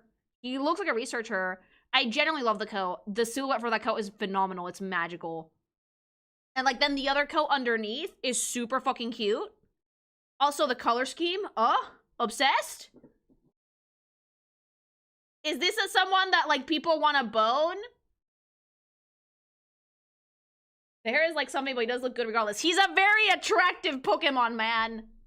I am sorry he is. I love him. Gay, homosexual, gay. Not quite. He's giving, like, aggressive switch vibes. He eats the Alcremie and then thanks you after. I was about to say, he looks like he's dressed ridiculously enough to be a Pokemon antagonist, but I'm not quite sure if he is. He probably is. Probably is, though, because, like, his hair is... If someone in Pokemon is dressed stupid, you know they're bad guy. But it's a very, very solid design, chat! Look, the heart wants what it's won, and it's giving Ratman energy, okay? Leave me alone. The heart wants what it wants. In some of the old concept art, he has, like, a power glove. A lot of sharp angles, too. Very intense. Yeah. Yes. For girls, if it's not in, it's this guy. Me. Absolutely me. The League of Bottoms meets in 2 days. Please, somebody, please can, like, someone text the league that we're meeting on Tuesday. No one ever does it. Oh, he has the fruitiest official art. Oh! Thanks so much for the super! Like, morally gray. I love morally gray men. But I like it because, like, the gloves, the lab coat, it's beautiful silhouette. The coat underneath it, absolutely gorgeous. 4 colors, color scheme, really solid.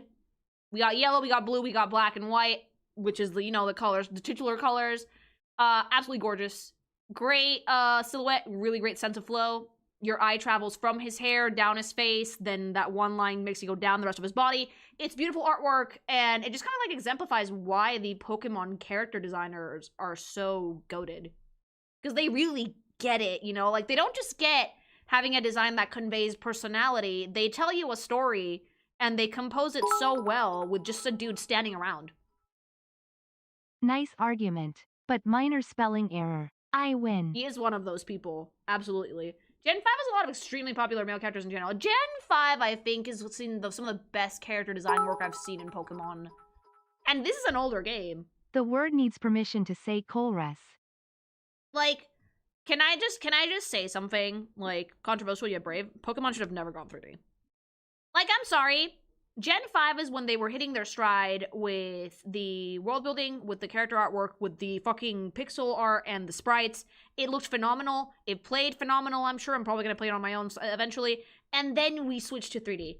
And I feel like some of that magic was lost. There's something that only, like, hand-drawn 2D animation, or even puppeted 2D animation can, like, manage for games like this.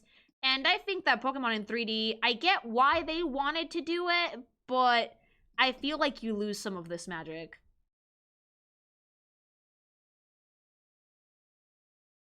And, like, 3D is more complex, and now we know, Game Freak gets given, like, no budget to do any of this shit, unfortunately.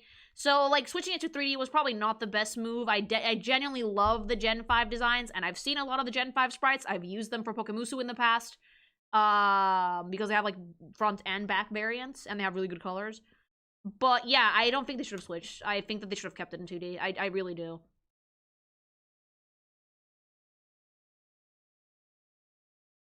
The real problem is lack of staff. The real problem is that they don't give them any money.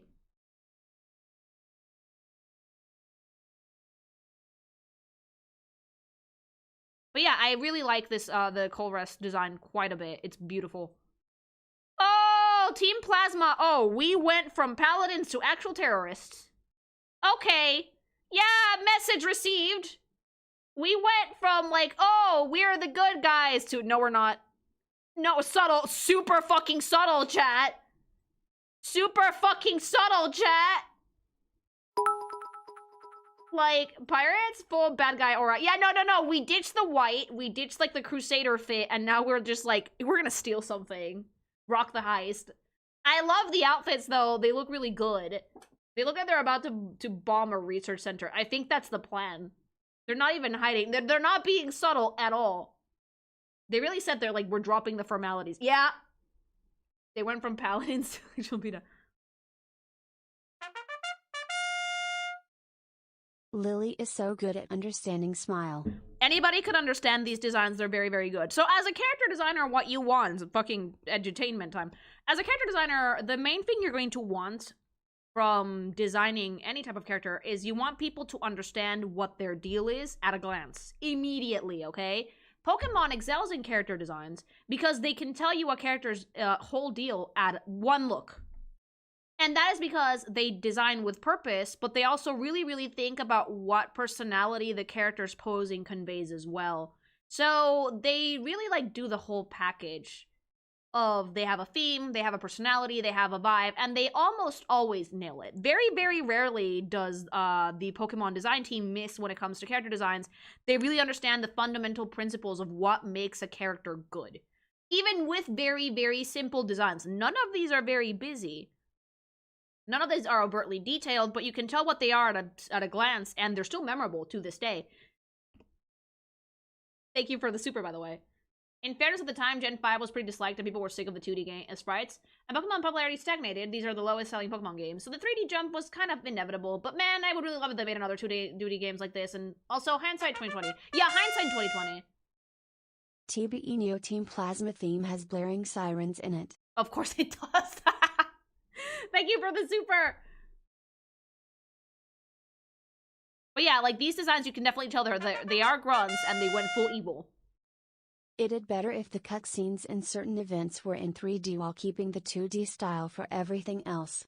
That way they can focus on better animation. Oh, definitely. I think that Game Freak excels when they're making smaller scale RPGs.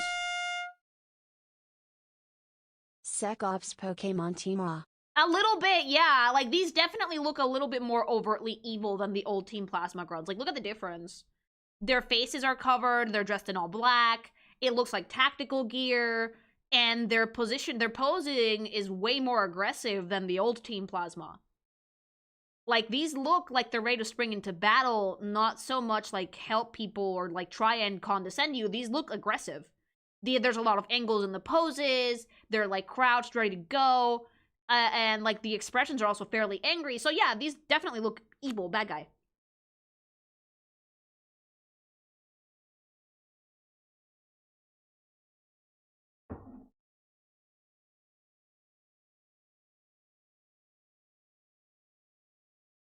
A lot of people at the time were angry that the games were not in 3D at that point. Like, I get why they wanted 3D, but hindsight 2020, 2D might have suited them better. Some of the best games out there are still 2D. Like, look at, like, Silksong.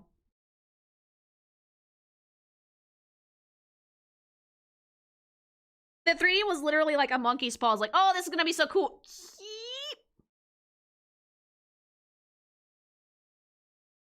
Oh, bad guy. Yeah, no, again, you don't run across someone dressed like a fucking clown in Pokemon and expect them to be a good person. That is a strong silhouette. Evil Pope vibes. Like, holy shit. Look at that stupid hat. This dude is dressed like a sex toy. Like, this is a strong fucking silhouette, chat. Actually, just like Fat Man from Metal Gear Solid. Oh my god, this guy. Dude, no, like, first of all, bad guy. First of all, color scheme. Purple, black, bad guy. Second of all, silhouette, closed off. Square fucking design language. Stubborn as fuck, not gonna change his mind. Wow, ice cream Pokemon. They are out of ideas. Oh, every time. Thanks so much for the super, hun. Like, not at a bit of a hostile expression and a bit of a hostile stance as well. Not overtly aggressive, but like, and fourth, dressed like a clown in a Pokemon game. Bad guy. There are bombs below that jacket. It looks like very oppressive. He's dressed in like low-key fucking fat bondage over here. Like, what the fuck? We don't even have a swordfish yet. Is it square? It feels triangle to me. Wider base, pointy top. Like, the composition is triangular, but the design language is more on the square side because it has, like, a very level base, and see, there's, like, squares all over the design. Like, the stripes across his middle, the seams on the jacket. Reminds me of the baby-eating Bishop of Bath and Wells from the second series of Blackadder. I don't think, well, they won't eat babies, but they might eat your Alcremie. Thanks so much for the super.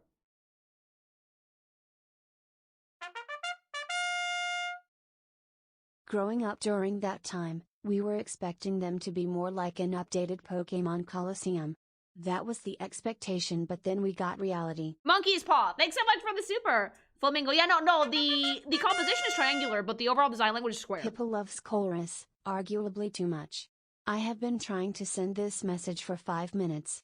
YouTube sucks. A lot of people are sending stuff in, though. It's okay, don't worry. Thanks so much for the super. Like, they'll eat your Alcremie and then burn your Fido. No!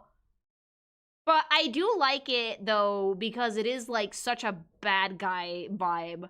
Like, the giant coat and the Pokeball strapped to his, like, fucking, giant, stupid coat. The dumb hat, the kind of aggressive expression. It's just, yeah. No, this is straight up dressed like a vibrator. I literally just said that, like, he looked like a sex toy, and I was right! I'm glad I'm not the only person who sees it. He's dressed like some, like, the newest Love and shit or something. Thanks so much for the super. Meow. Why is there a bad guy trying to eat my Pokemon? Because they hate them and they hate you. In Gen 5, the bad guys hate you. Like, in the other gens, it's like, haha, child, we'll fight you. And in this one, it's like, Bellman. Chai is killing it today. And that, dude, you guys have fucking come off, like, fucking unhinged as shit, and I love it. I love it. Give me more. Like, I love doing Pokemon segments with you guys because we're talking about the characters. Usually you'll give me some really unhinged tidbits, and I enjoy that very much. Like, I wonder if this dude is actually, like, fat underneath all of this, or if he's, like, fairly skinny and the coat is just really big. Because you can't tell, because the pants underneath are pretty, like, wide, too. I do think that it's a wider set. It's, like, a more heavy set dude. I don't know, actually, because his face is super skinny. This might just be, like, the coat farming for Aura. He's just really cold. I don't want to see him with the coat off. I mean, knowing the internet... Hold on. I'm going on an adventure that Twitch can't see. Hold on. How do you prevent the roundness from giving it friend shape? You make it square.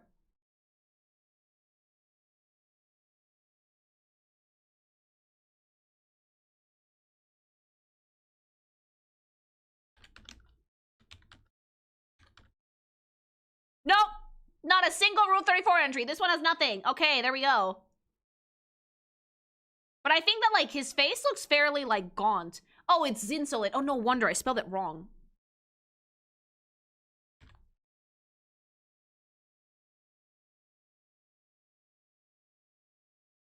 Do we have any? Like, 2. Not a single one. No, there's 2. They're both gonna be gross. Nope. Okay. Alright, that's super fucking weird. We found the man to defy Rule 34. There's 2 entries, but I'm not gonna look at them. And it's like a comic, I guess, so no. So he's just there. He's not doing the fucking. No, he defeated Rule 34, chat. Lily, why? I need to know. Dinsolin, nothing. Nada. Zilch. Lily, no. Lily, yes. For now. No, nobody do it.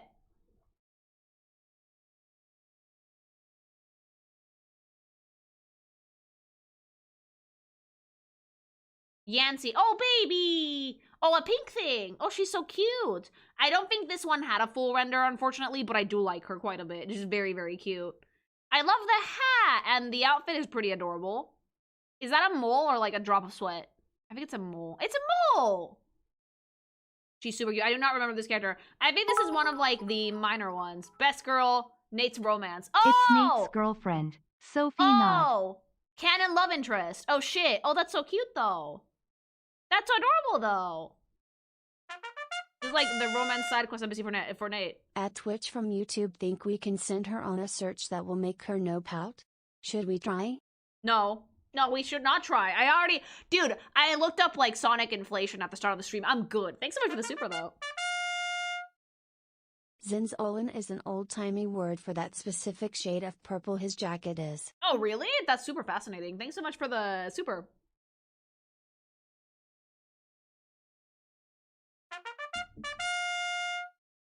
You looked up Did you what? really defeat R34 if no one wants to touch you? True. That is very true. Thanks so much for the super.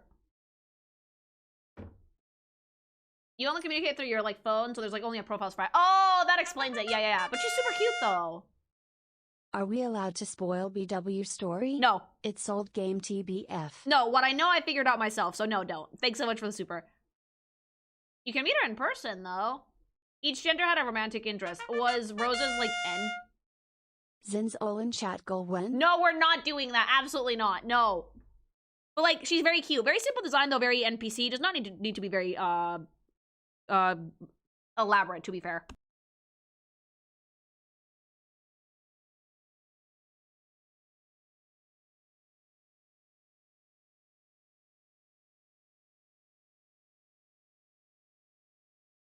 I do a fucking reverse shackle. Like, if I don't fucking get like 100 subs the next minute, I will draw it.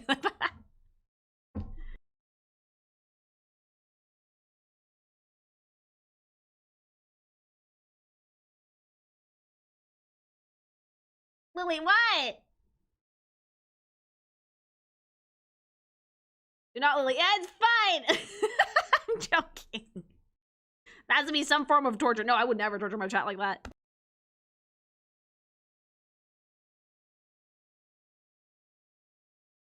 Like, if you don't beat the goal in a certain amount of time, you get old man balls. But yeah, like, this is super cute. Very simple design, though. This one has 2.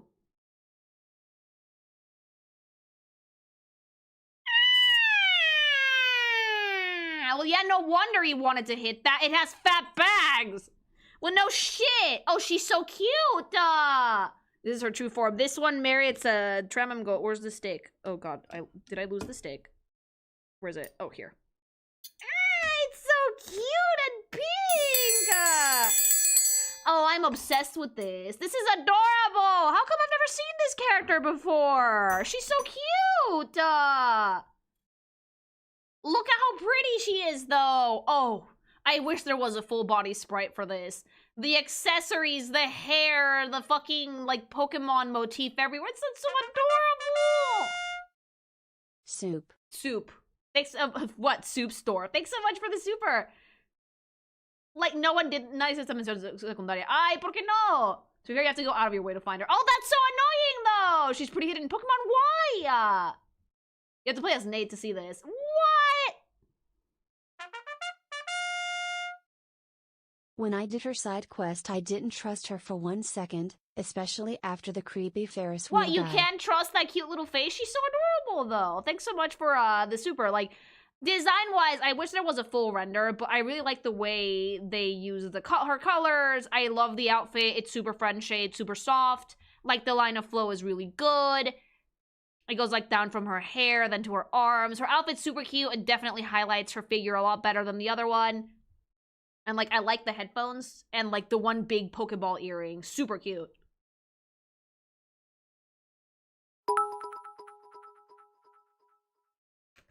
When she gets older, she becomes a poison-type trainer, but becomes very mean after her popularity falls off. I mean, Clat will do that to you, chat. The big spiral ponytail. It's adorable.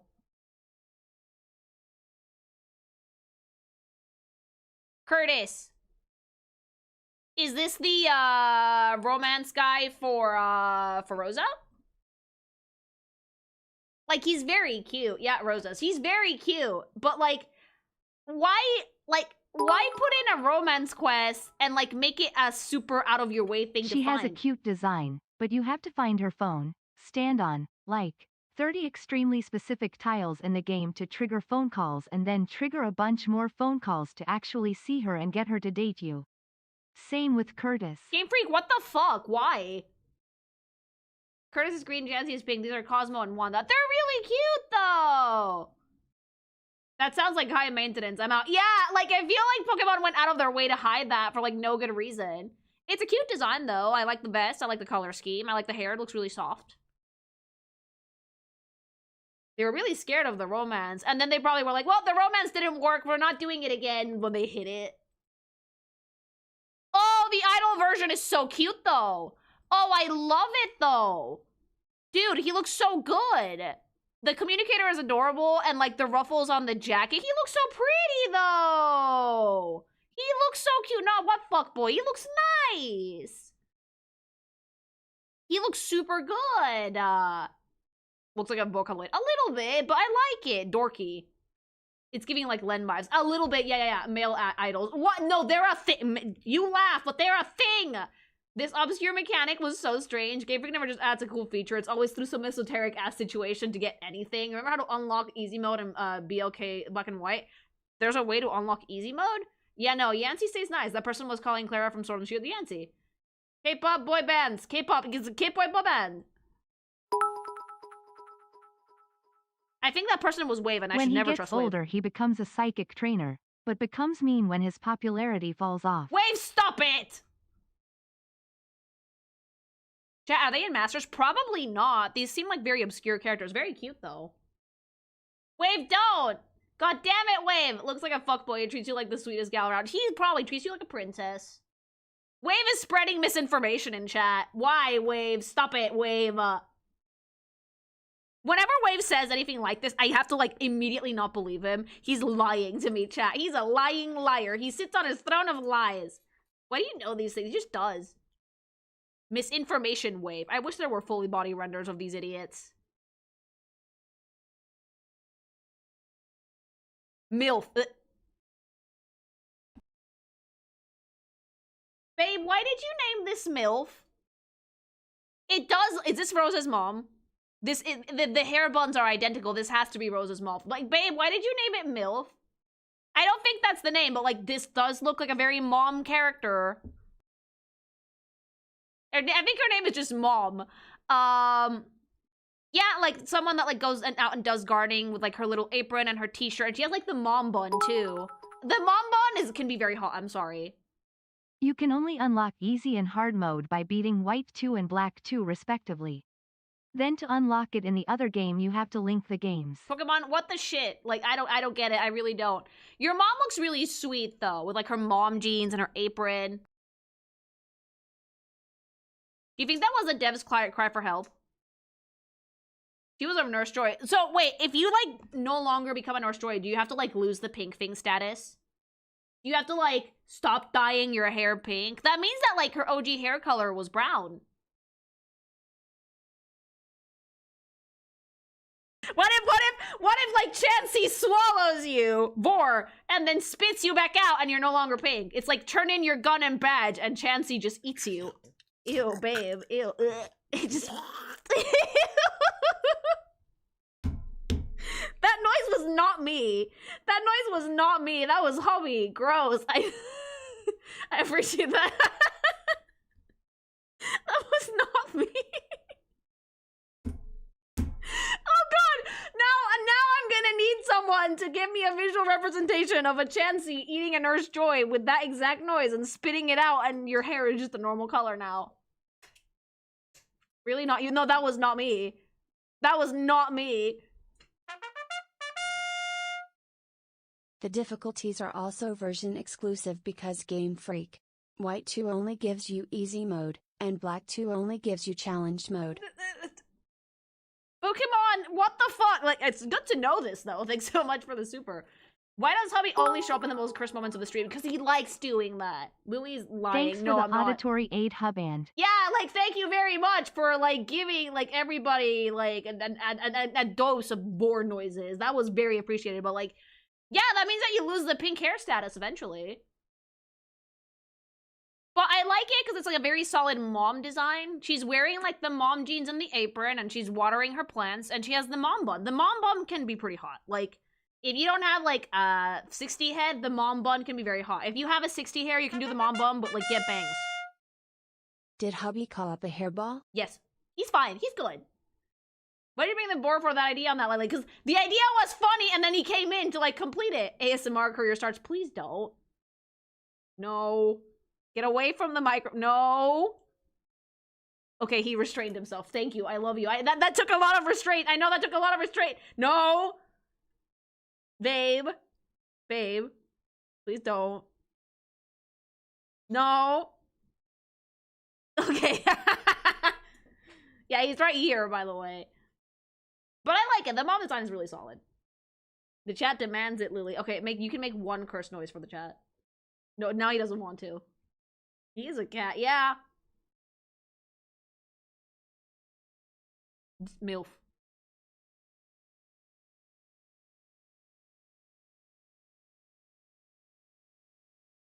Oh, who is that? Oh my god, I love her. This one, apparently, different game, same gen. She's not from this game, but she is from Gen 5. Dream Radar? Yeah, I love this design. That's so fucking cool. Professor Burnett? Dude, the bodysuit is rivals, like, Emma's in how, like, hot it looks. Scientist from a side app. Also, married. Oh, there you go. The mom was a center nurse, but the nurses in the game haven't looked like Nurse Joys from the Animate Tales Eye. Oh, okay. Well, no, they yes, they have. They're all pink. Chansey bores you and then spits you back out. This is such a cool design, though. Like, the color progression from, like, the blue to, like, the orange on the bottom is really easy on the eyes. Very fun to follow. The rest of her color scheme is, like, white. So it's, like, not at all distracting. Very cool coat. Great shoes. The hair shape is really wild. It's almost like if she puts the goggles down, the hair just falls around her face. You know? She's the one that moves into Pokemon Y and, like, gets herself some Aloha. Oh, she shows up in Alola. But this is a really, really good design because, like, the bodysuit under the lab coat is a vibe with the gloves, too. I really like it, though, because the bulk of the color is on the bodysuit itself and on her eyes.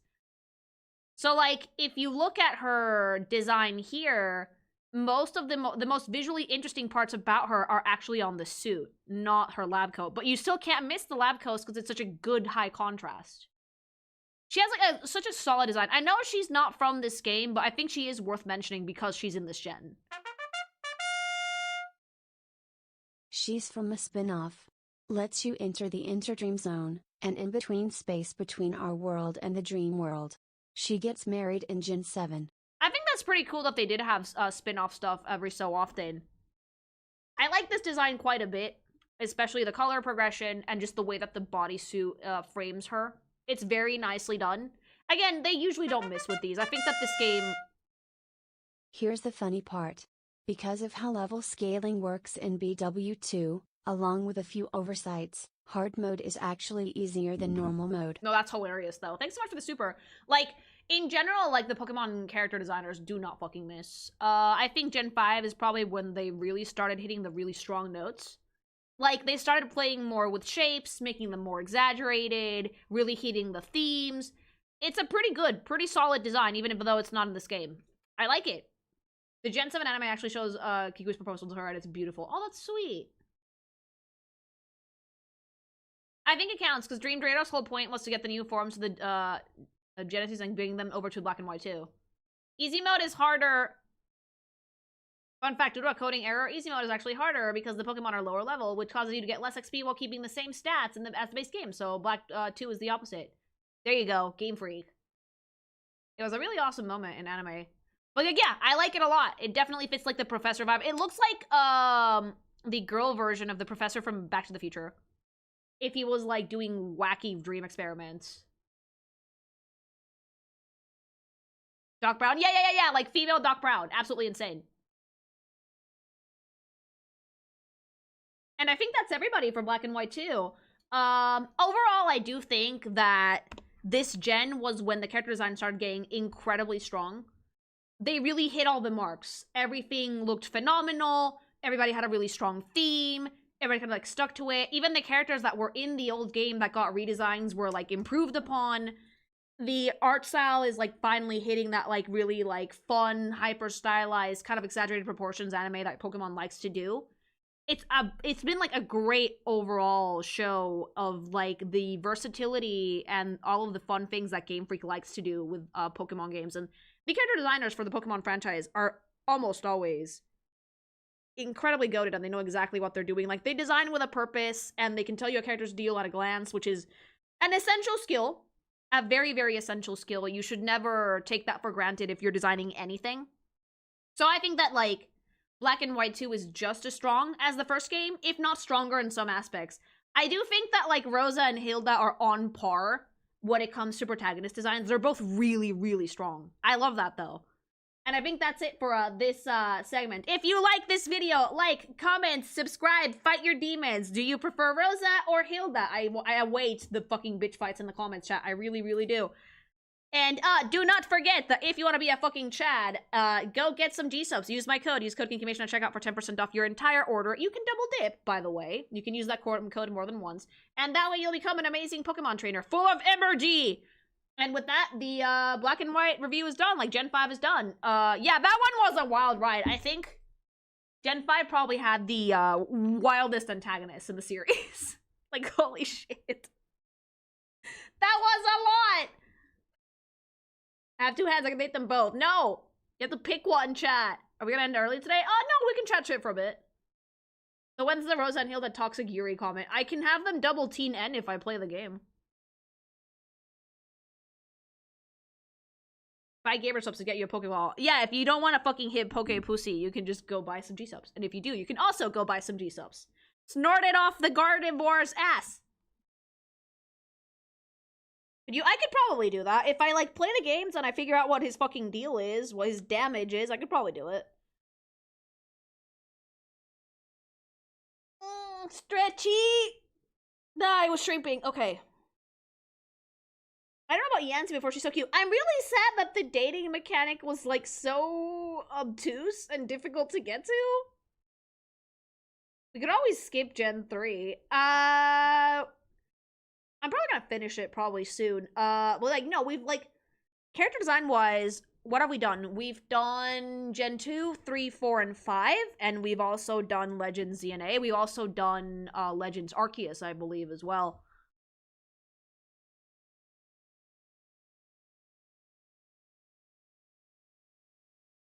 I'm not gonna lie to you, chat. So, like, disclaimer time, confession time. Please don't hate me. Does Gen 3 pick up speed story-wise at all at this point? Maybe it was because I was streaming at way later hours and I was a little sleep-deprived, but I found myself nodding off at a few points while I was streaming it. Like, that's part of the reason why I haven't gone back to it. It kind of bored me to tears. Like, maybe I can go back to it, but, like, how far are you? I don't even remember.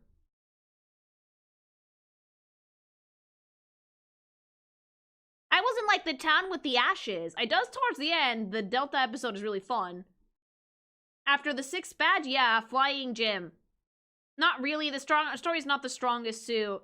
Yeah. Like, I'm not gonna lie to you guys. The reason why I'm not really streaming that one much anymore, it's not because it wasn't, like, getting good views or whatever. It was because I was, like, falling asleep.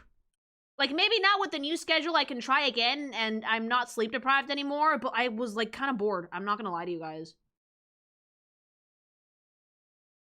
The town with the ashes is like Paul Arbor. Yeah, Pokemon stories are rarely great. Yeah, I mean, but the games are still fun, though. That's, like, fair, honestly. Emerald is better. You could try one time, see how you feel. Yeah. Like, I was thinking about maybe I should tell the chat, but, like, yeah, like, some people have been asking about it. That's why. It's because, like, I was kind of bored, and usually if I'm bored during a stream, that's not good. So I need to also be entertained. I can't just, like, because if I'm not having fun, I'm not going to be as, like, chatty with you guys either, you know? Gen 3 has a lot of pacing problems. The story doesn't gain speed until, like, the last 3 badges, and even then it's sluggish compared to Emerald. That's totally fair. Yeah, like, I'm glad that you guys are understanding, because I was like, oh, I'm gonna say that, and the Pokemon fans are gonna crucify me, because a lot of people love Gen 3 to bits. Because, like, I'm thinking about it, because I definitely want to play other Pokemon games in the future, even if I'm not doing that Pokemusu Gen just yet, because I enjoy them. Most Pokemon games don't really do much story-wise, so, like, Badge 7. The ORS games are also not the best. They have some pacing issues. I like Gen 3 for the gameplay and because it's short, not because of the story, honestly. I mean, I'm glad to hear that! I am really glad to hear that! You know how, like, 7.8 is too much water meme? There's a reason it exists for a reason with its pacing. Oh. No, it's okay, cause, like, casually sharpening a knife. No, but really, we don't want to see games that you'll enjoy. Yeah. Like, I was like, I was thinking about it. I was like, if I'm not having fun, I'm not gonna have fun streaming. And, like, we don't want that. I'm not gonna force myself to do something that I'm not having fun with, you know? Except there's something like Fortnite, because, like, that's comedy. Like, that Crash Out is funnier than I'm bored.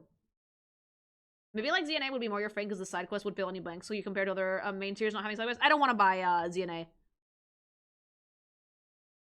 Like, I'm probably gonna skip out on Pokemon games until maybe Gen 10 if it's good. And I can definitely play the older ones, but I don't want to buy any of, like, the new ones. Unhinged stream. Nah, the Fortnite ones get kind of wild. I don't hate it, I like it, but it's a little bit of a slower game for a stream, if that makes sense. I've never played Gen 5 either, but now I kind of want to, just for the fucking clown villain. Like, there's other games that we want you to go through, like Silent Hill F. Wait until I soundproof the studio before Silent Hill F. It should be soundproof, though, by January. Like, the air conditioning stuff has been resolved. They're coming in next week to, like, install everything. And I just need to pick out the color for the panels, and they can start working on the walls. But I genuinely need to, like, soundproof the space before I do anything spooky scary. Oh, I never unpause supers. Oh fuck. Check out the generics at some point, all bangers. Oh, the generic trainers? Maybe I will, yeah, thank you.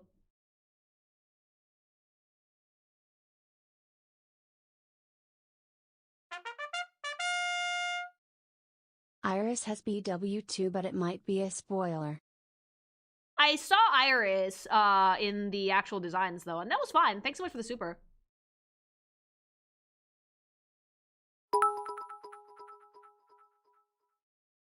Is next week's Pokemon review gonna be for the new Megas? Yes. Yeah, like, I might not be buying the DLC, but I do like the fact that there's new Mega designs. I enjoy them, and they're fun to look at, and oftentimes they're very goofy, so I always have a good time with them. Thanks so much for the bits. Why did you tell me about Nendoroids? Fuck you, because everybody needs to know about Nendoroids. Everybody. They're fucking superior to Funko Pops in every way. Did you go? Oh no, did you go? Jump ahead straight to Platinum. There's also a fan version called Luminescent Platinum made with the remake engine if you're interested. Oh, okay. Thanks so much for the super. But, like, did you go down the rabbit hole of Nendoroids? Did you do it? Because, like, that's how I got addicted. I'm still pissed I missed the Roxy incident happening live. Oh, it's okay. Like, the bot has immortalized it, though, and Wave also made a video. Like, are you still buying us some of us androids? I'm buying Spanish an android because, like, I think that he needs one. We'll be curious to see the characters' reviews in Gen 6. Emo some of the more weaker designs that we barely see besides a handful maybe. Even, like, the weaker designs usually are pretty good when it comes to Pokemon, though. Like, they do understand the assignment. Thanks so much for the super. Hope you do an Azure Lane character review one day. I think I would get banned. But thank you for the super. You planted the Nendo rabbit hole, glorious. No, hubby introduced me to those, and now I'm hooked. Gen 7 has some really strong designs as well. Like, in general, Pokemon designs have been very, very good. I think around the time of, like, Gen 4 or 5, they really started hitting their stride. Like, Gen 3 was okay, character design-wise. Gen 4 was pretty good. Gen 5 was amazing. And I think that, like, from then onwards, they become pretty strong overall. For the next Fortnite review, I hope we can squeak Season 6 in there. The Fortnite reviews are gonna have to start being streams. Like, a full stream. Because, like, they're just more and more and more now. Like, there's a lot of variants and, like, there's default skins and whatever. But, like, they're squeezing more design stuff in there. Will you do a Hades 2 review once you're done? Yeah, I was actually playing with hubby last night.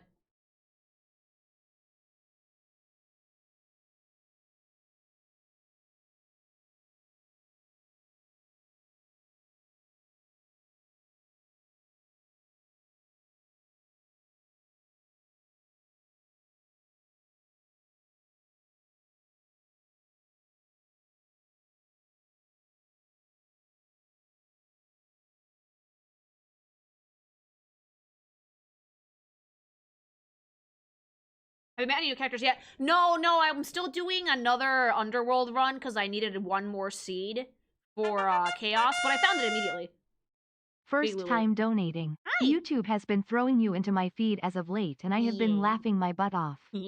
Thanks for being so entertaining. Oh, you're welcome. I'm glad that you like the videos. Thank you. Yeah, I'm gonna chat for the rest of the stream, I think, just to relax for a little bit. Drawing a little bit in the background, but it's stuff that you guys can't see, because, working on the Silver comic. Yeah, can't show that to Twitch or YouTube. I'll get banned immediately. I think by the time I'm, like, done with this month's comic, I would have drawn Silver Veil, like, at least, like, 50 times, if not 100. And, like, I'm working on comic right now, but I'm gonna animate most of tomorrow, which has been an exercise, let me tell you. I don't know how I'm gonna handle the cherry blossoms in her ears, but I'll figure it out. Yeah, Big Lily. What's your favorite Celine Hex in Hades 2? The Moonbeam.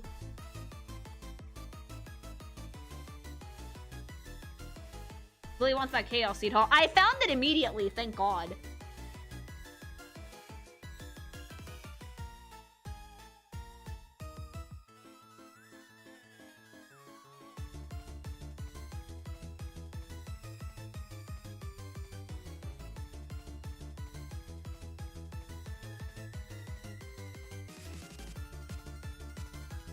Lily, why are you searching for a pixel artist? Oh, I want to get some, I want to play some more classic games. And I want to play some more games that have, like, pixel art. And I thought it would be cute if someone could, like, help me. If I could commission someone to, like, make me some pixel assets. Maybe, like, a pixel overlay. Or, like, a pixel, version of myself, that I could, like, put as, like, my ADHD blorbos and stuff. I've been thinking about, like, gaming older stuff lately. Because I missed out on so many games growing up.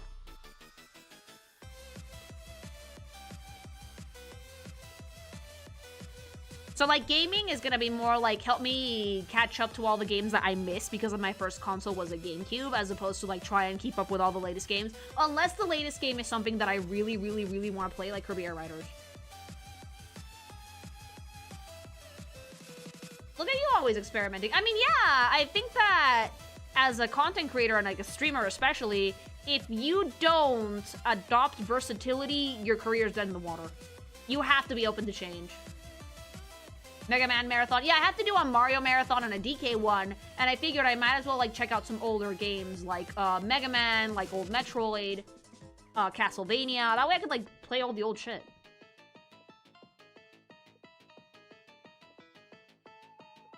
And that way, like, the community can help me, like, pick classics, because they're gonna be filtered by actually being classics.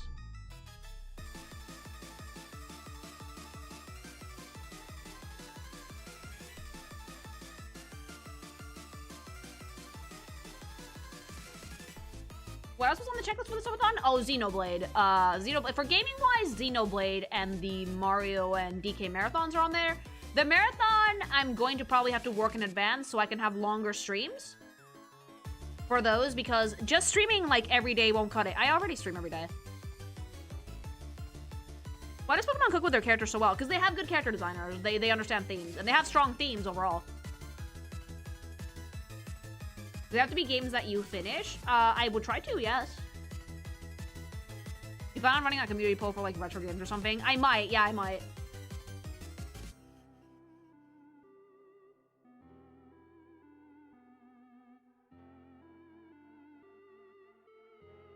Like, the only thing about 40k, now that you guys have been, like, yeeting lore at me, that I've noticed, though, is that there's, like, barely any tits. I can fix this problem, of course. I do have that gift, but... I don't know.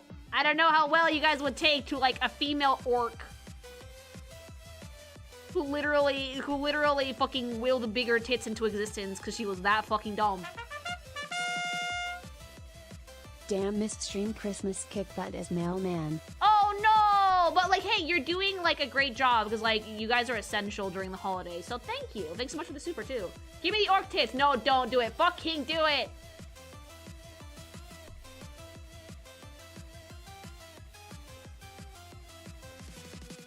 Yeah, 40k is a sausage fest. Like, look. There's a market there.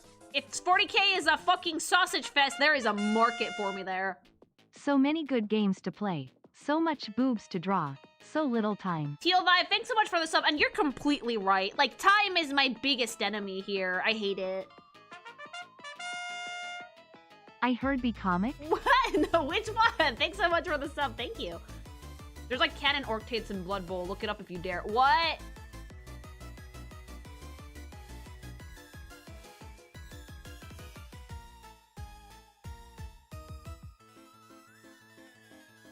One thing, like, suddenly remembered from when I first joined the community. Would you go through reviewing chats, hear me out? Oh, hear me out? Yes. Just forgo sleep, stupid. I've tried. I become a real monster. I can't not sleep. I become, like, for example, they were fixing some stuff on the roof.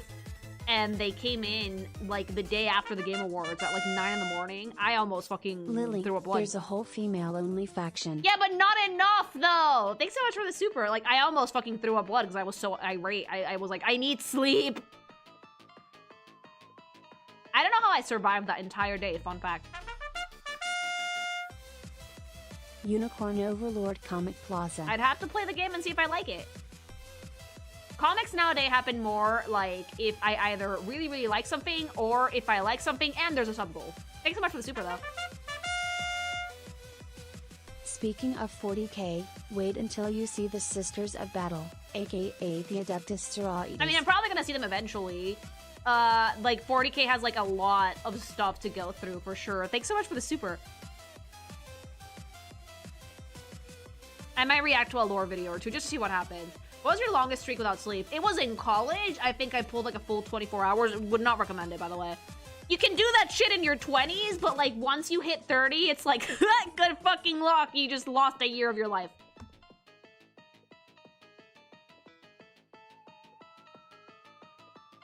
You'd be surprised how many people don't mind having female versions of characters in 40k. I'm pretty sure that like I've said, there's a market for that.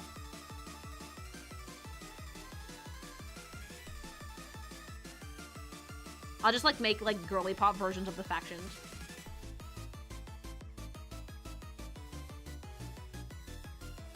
When you start hitting like the 30-ish hour mark without sleep, you start hallucinating nightmare shit while awake. Would not recommend. I would not. Don't do that. No.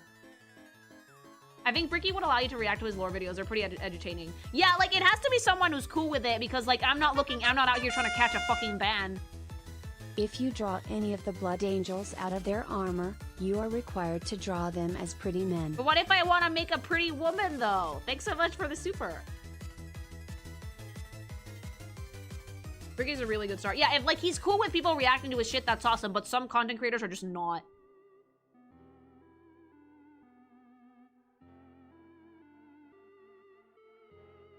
Oh wait, Hubby just told me that in his videos he literally goes, "Hello, Twitch streamers reacting to this." Oh good, we're good, we're good, we're good.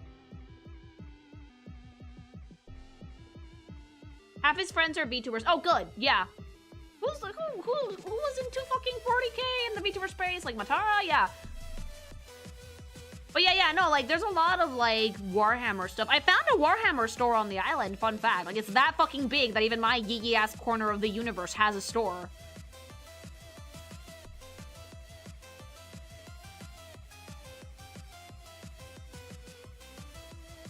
Ricky has done and will absolutely do a Warhammer 40k Smasher passively reach out. If I make the girly pop versions, I'll ask him. Was the store expensive? I didn't go in. But I did see a lot of miniatures, so I'm assuming so. Like, Warhammer 40k miniatures are a rich man's hobby. Just wait till we get to Xenoblade Chronicles 2. The triangle will ring non-stop. I do have to play Xeno because it was part of, like, the sub goals. It might be, like, the next RPG I pick up is probably gonna be Xeno. But I'm probably gonna react to the characters before. I like to do that shit blind. Thanks so much for the super. I would honestly recommend that you try Fantasy or Age of Sigmar. 40k can be a bit too serious a lot of the time. The other settings are more self-aware. I mean, I'd go bit by bit. When it comes to like diving into stuff like this, like the orcs are funny. I'm sorry, that's why I even had a remote interest. Thanks so much for the super. Ryan, thanks so much for the membership. I'm a 3-month member now. Yay!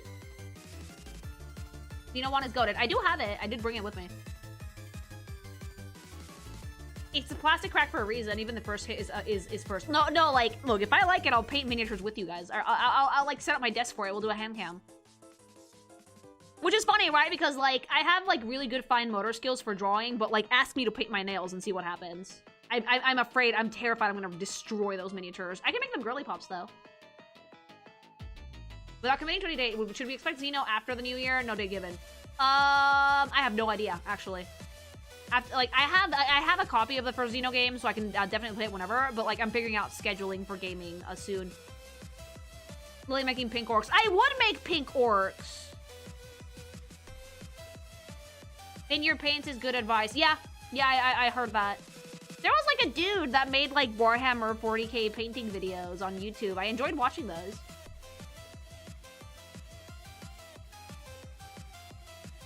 Is that why the schedule is all game and chat? Yeah, that's why I'm not putting any specific games down. His name was Duncan, I think, and he was like an official one. Like Warhammer was like, yeah, this is an official dude who paints miniatures.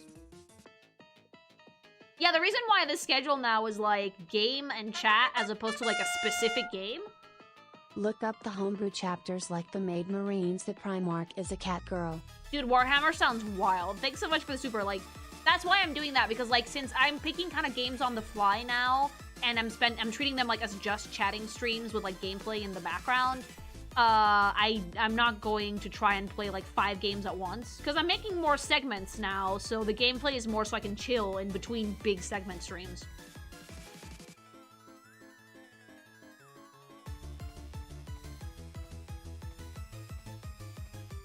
I would say be careful when drawing 40k characters as like females. Some people will call you like trash and super woke.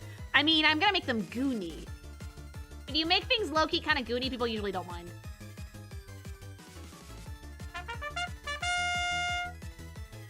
Only one thing could make Warhammer 40k better than it is, and that is to add the Skaven from regular Warhammer. The universe needs more fun chaos. And remember, by orc logic, pink is stealthy. No, purple is stealthy. You've never seen a purple orc. Thanks so much for the dono. Also, like, people only really seem to get mad at that if you're adding in women because, like, oh, Warhammer needs diversity. No, I'm doing it for the bit. I'm doing it because I like pretty ladies, and I like turning things into pretty ladies. Gotta bounce. Kitty has an appointment. Have lovely evening, Lily. Bye! Right, gatekeeping. Nah. The Skaven are funnier than the Orcs, I'm gonna lie. No, nothing can be funnier than gaslighting yourself into, like, fucking all the strength in the universe.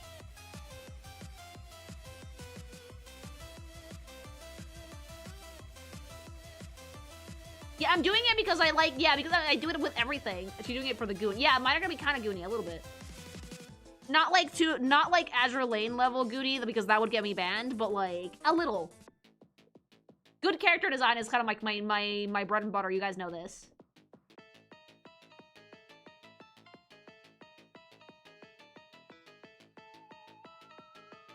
It would be funny to see you react to some of the miniatures because some of them are really scuffed. Oh, I would ruin Like at least one before I got before I got the hang of it. Have you ever played Mass Effect? No.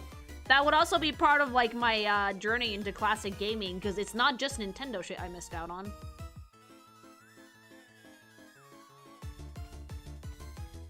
Thin your paint, yeah. Thin your paint, like some people use like airbrushing for it too.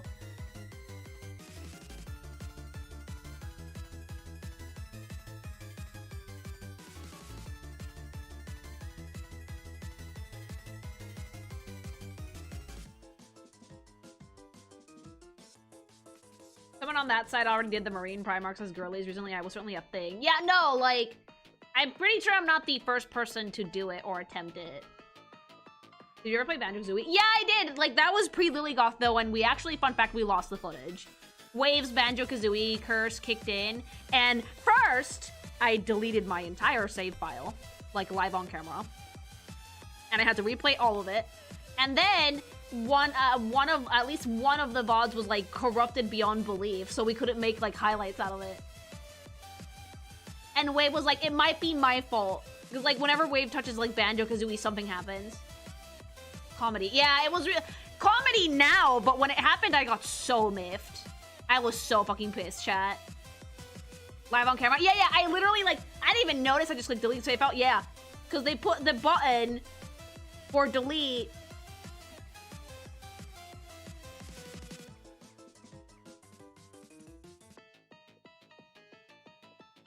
So let me explain what happens, right? So one of the triggers on the controller was the button to delete.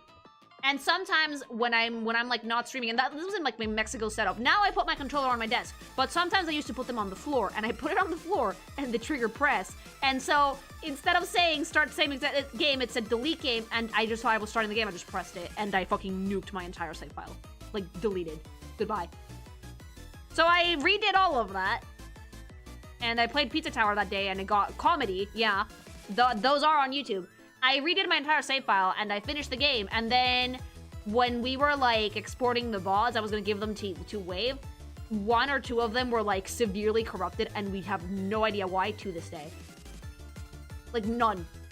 Oh, Lily, why? Yeah, because the fucking trigger got pressed when I put the controller down, and I just fucking clicked without looking. Damn, that's bad luck. Yeah, I was set to finish Banjo-Kazooie that day, but I deleted the entire file. I had to redo everything. And I had all of the Jiggies, all of the Jinjos. I had everything. It took me like a week to get back everything. That's one of the funniest curses to have. It was really funny, like, now, but when it happened, I was pissed. Have you ever played the 3DS Fire Emblem games? I played, Awakening, yeah. You and Wave sounded so defeated. I was not having a good time. Very funny, but also tragic. It was just no.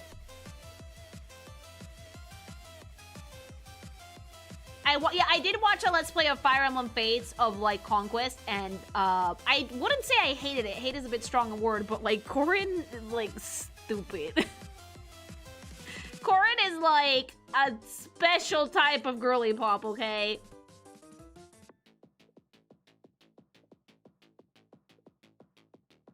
Like, it's one of the dumbest motivations in the world. Like, I'm gonna save the world by conquering and killing everybody first and taking it over from the inside. It's like, what? Girl, no. Have you ever done a Fire Emblem review? No. I probably should, but since I've already seen most of the designs, I'd have to, like, approach it differently. Wait, really? Yeah, I've never done one. Are you gonna review the megas for the new DLC for Legends DNA? Yes, probably next week.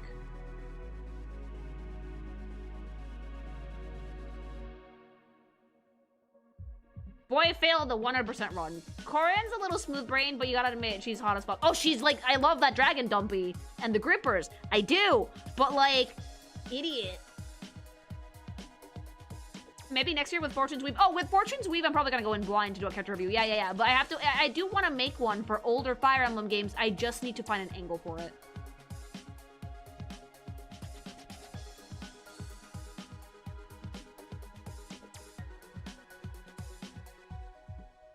I know I'm not know if it counts as a classic, but it did originally come out in like 2010. You should really play Nier Replicant at some point. Oh, I'm planning to eventually, yeah. The next Mario is coming at Season 6, right? I might actually just do 5.5 just so I don't miss out on the in-game content. Like, there's skins that they get rid of after a bit. It's like, what, 20-something? I can make a segment out of that, no problem. I love Corn's look so much it almost got me to buy Faith, but then I heard the reviews. Yeah, reviews are very mixed, too.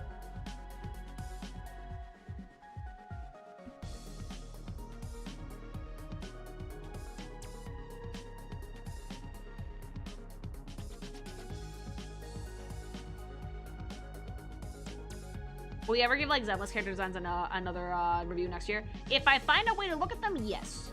Right now, I don't have one, though. Not a good one, anyway. You should check out the old Tomb Raider games sometime. Maybe I should before they come out with the new ones. The problem with Zenless, and this is why I haven't done another one of these, is that I would need a Zenless account with every single unit unlocked to be able to look at the designs at this point.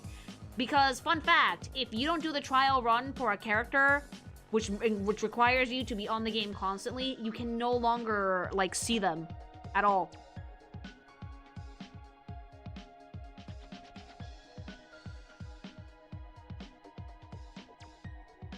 But, like, even if you don't, if you like actually do the trial run and you don't have the character, it also shows a tutorial like every 10 seconds. It's like borderline unusable.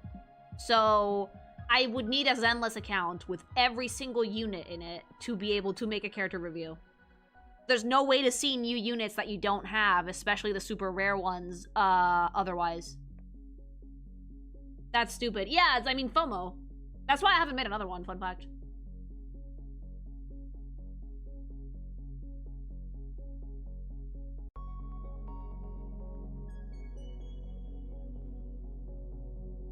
The problem is this, right? Unlike most MiHoYo games, which have a full body render of the character that you can like spin around and look at, like Genshin has that menu, Star Rail has that menu, Zenless has only shots in the menu from the waist up. They don't have full bodies. And for a character design review, I need a full body. And I can't have that unless I have an account that has all the characters unlocked.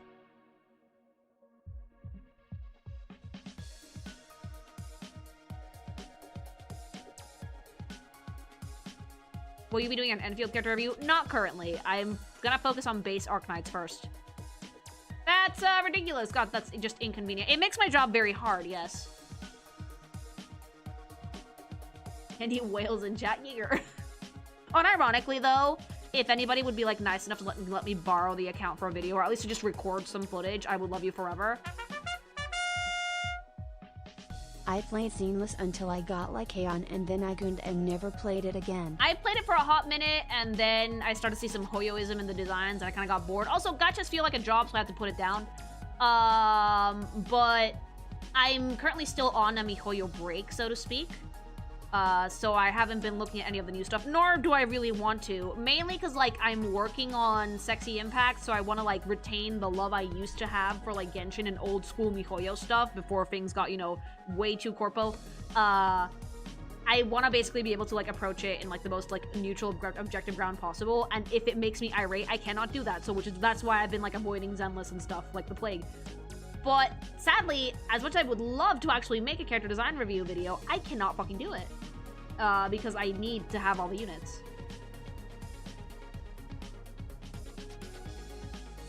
Like, does someone need a Zenless account? I need an account with all of the units, or I need, like, footage of all of the units. I'm gonna have to redo the review part for Sukaku of the Blue Oni Girl since her design has changed since you first did a review. I mean, I could look at the design changes, but again, if I don't have the unit, I can't do it. I think I uninstalled it from my PlayStation. I know this sounds odd as you have not tackled the designs and shows yet, but could you do like a My Hero character review, design review? Yes, once I finish the show. The problem is that like the show is at the point where it just ended, so it's spoiler central. And I'm only in season 7, so once I get past it, I can think about a review or how to do one. OG Genshin was so much fun, it was such a vibe. Yeah, and that's what I'm working with. I'm working with OG Genshin for like Sexy Impact. You understand that when I was there because I didn't play? I did because I wasn't using it.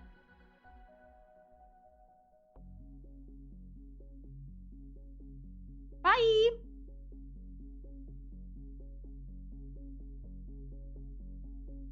Can't you just look in a wiki or something to see the Zenless designs? I could see the designs on a wiki, but if I want to do like a full in-depth character review like the first one I did, I need to be able to use the character models and spin them around and shit, because there's design details that show up on the back that you might not notice on the 2D render, you know?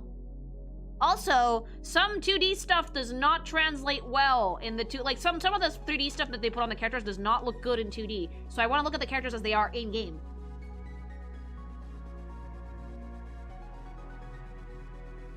Yeah, that's my issue, because I can't look at the unit. I need to be able to have like a full turnaround so I can actually see the design elements and talk about them.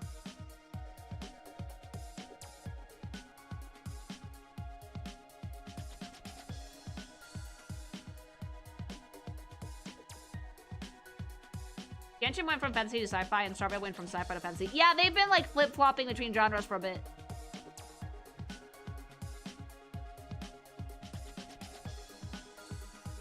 Yeah, that's like the main reason why I haven't made another Zenless character review. Fun fact. If I had kept playing the game, it might have been easier to do it.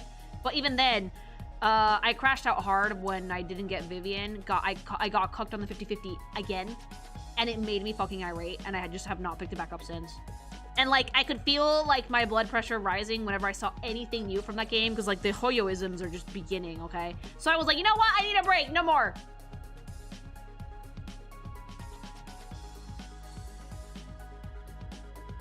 Oh, JS Hoya. Yeah, DM me on Twitter, actually. If you could help me out with that, like, just, you don't have to, like, let me borrow your account. Just help me get some footage, and I could make another one.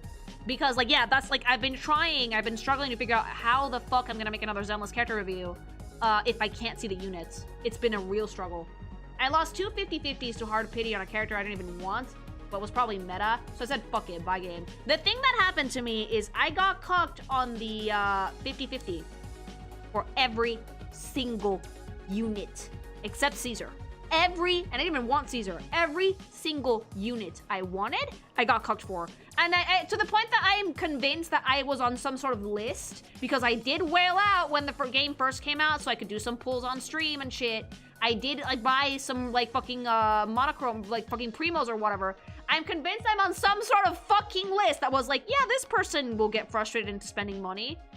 Do it. And what they got was losing me as a player entirely, because I just got so fucking mad.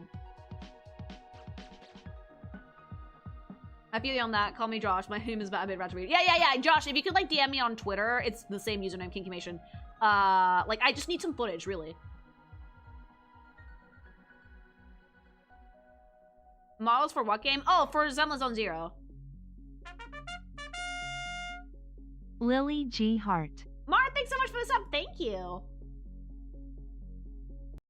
Unlock stat. You had a bad gacha seed. I had a bad seed. Yeah, I'm pretty sure I had a bad seed. Because I lost every single 50-50. Every single one.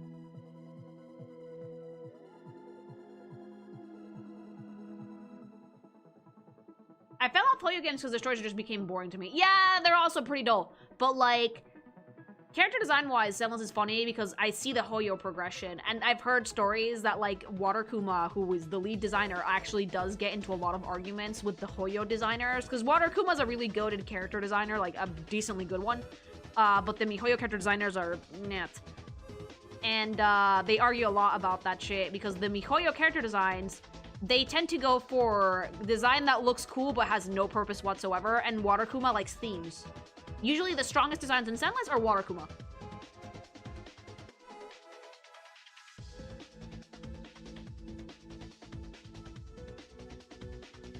That's how I felt for Wuwa. Great game, but I just got boring when I would grind. I'm gonna say something, I've said it before. A lot of the times, the weakest part of any game produced in China, or media in general, it's usually the writing. They make some like really cool visuals, some very bombastic scenes, their animation is great. Characters, for the most part, look really fun, but their writing is just not good. Not good at all. Like, they don't care. Part of me wonders how much the CCP is involved, that, like, if it's not, like, a traditional Chinese story, there's, like, no... It's like, about as deep as a puddle. You know? And this is, like, the case for most Chinese media. It's hype moments and aura, but, like, no good story. And this is, like, for the most part, how Chinese, like, writing works for games. I wonder if the CCP has anything to do with it.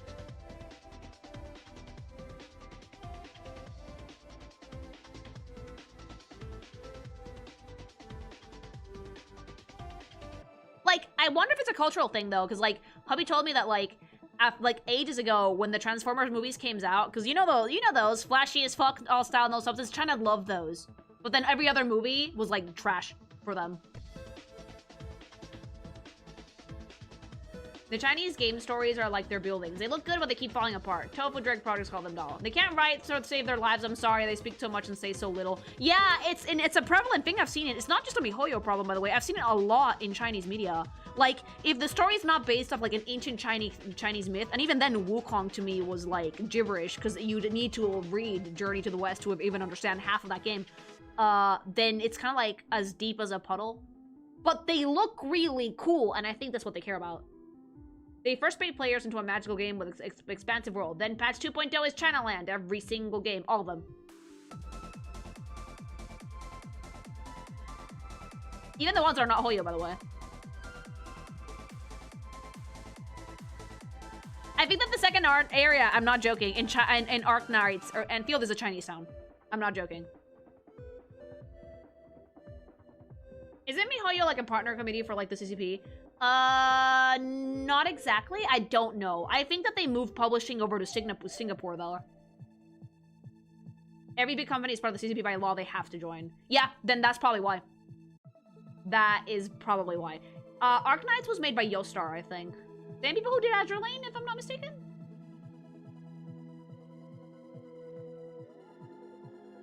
Marvel Rivals has been a great exception when it comes to designs. Marvel Rivals is like NetEase, right?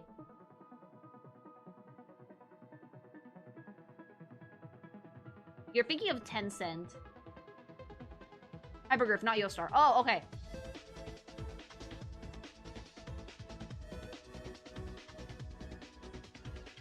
They're made by Hypergriff, but Yostar publishes to Global. Oh, that's why. Okay, okay, okay. Manju made Azure Lane, but Yostar publishes. Okay, so Yostar's just the publisher. I remember one tale that some minister decided that all time travel stories were anti-authority, so those were banned. That's the problem. Since they don't want to get ganked by the CCP, they play it fucking... Like, that's my theory, by the way. My theory is that since they don't want to get ganked by the CCP, because anything that's more thought-provoking than a cool kung fu scene apparently is bad, they play it safe and just make flashy shit that, like, means nothing. That's my prevailing theory, because it's something I see across most Chinese media, not just gacha games.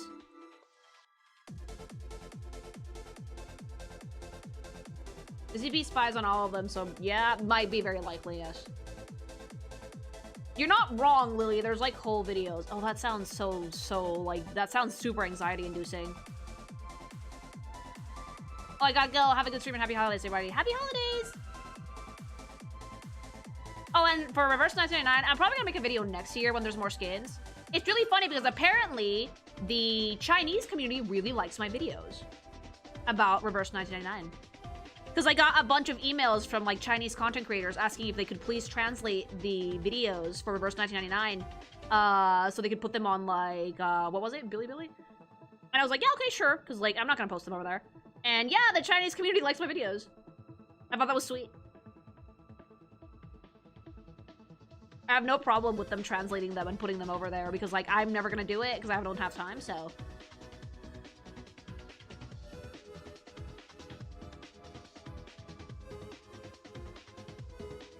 I guess this section won't get translated. Well, they only really do, like, for the YouTube videos, so for streams, I'm not expecting anything to get translated.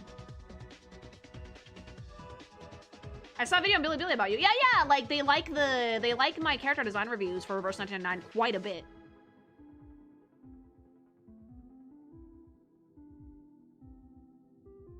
Some, like, people actually emailed me, they're like, hey, like, do you mind if we translate these videos so we can put them on the Chinese sites? And we'll obviously credit you. And I was like, yeah, sure, go for it.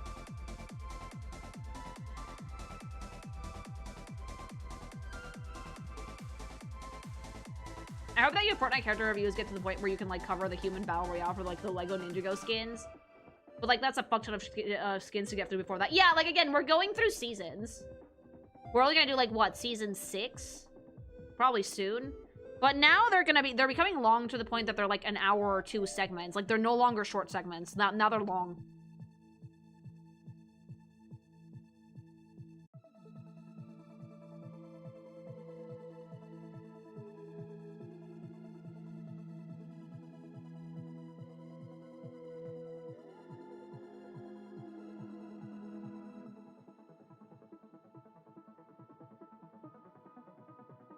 I just got reminded because Spanish showed me this. Spanish is playing a gacha. I don't remember what it's called. That's really fucking funny because part of like the gameplay mechanic is that like characters get like traumatized, right?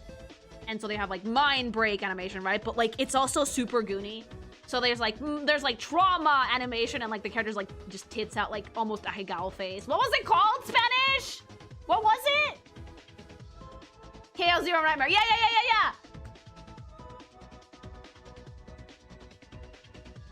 Spanish sent it to me. What the fuck? Yeah, it was wild.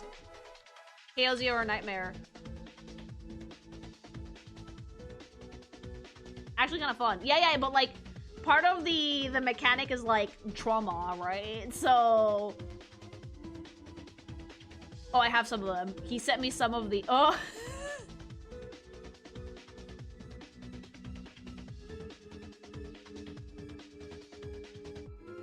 Like, let me show you. Oh god, like, hopefully I don't get banned. But like, Gunnar Darkest Dungeon. I'll take Tonal Dissonance for 200, Alex. Oh, welcome to the Kinkymation streams, by the way. This happens every time. I'm obsessed with this chat, because like, it's either trauma or stress, but like, look at it. And this is part of like the core gameplay mechanic too. It's so fucking funny. Look. Hold on, I'm gonna make myself small again.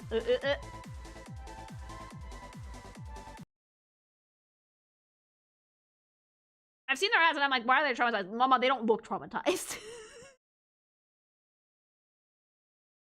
Like, there's like fear, right? Seems pretty normal. The character's scared. Oh, she's curled up into a ball. Benui, that's really sweet. Oh, poor baby, why is she scared? And then... Fear. Mind broke.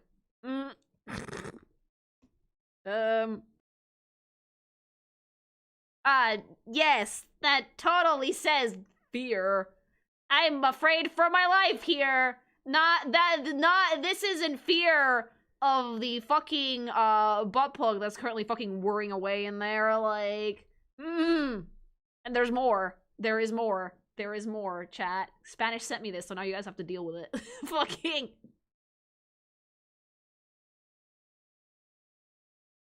She's not scared. She's seen Jesus, but not in that way.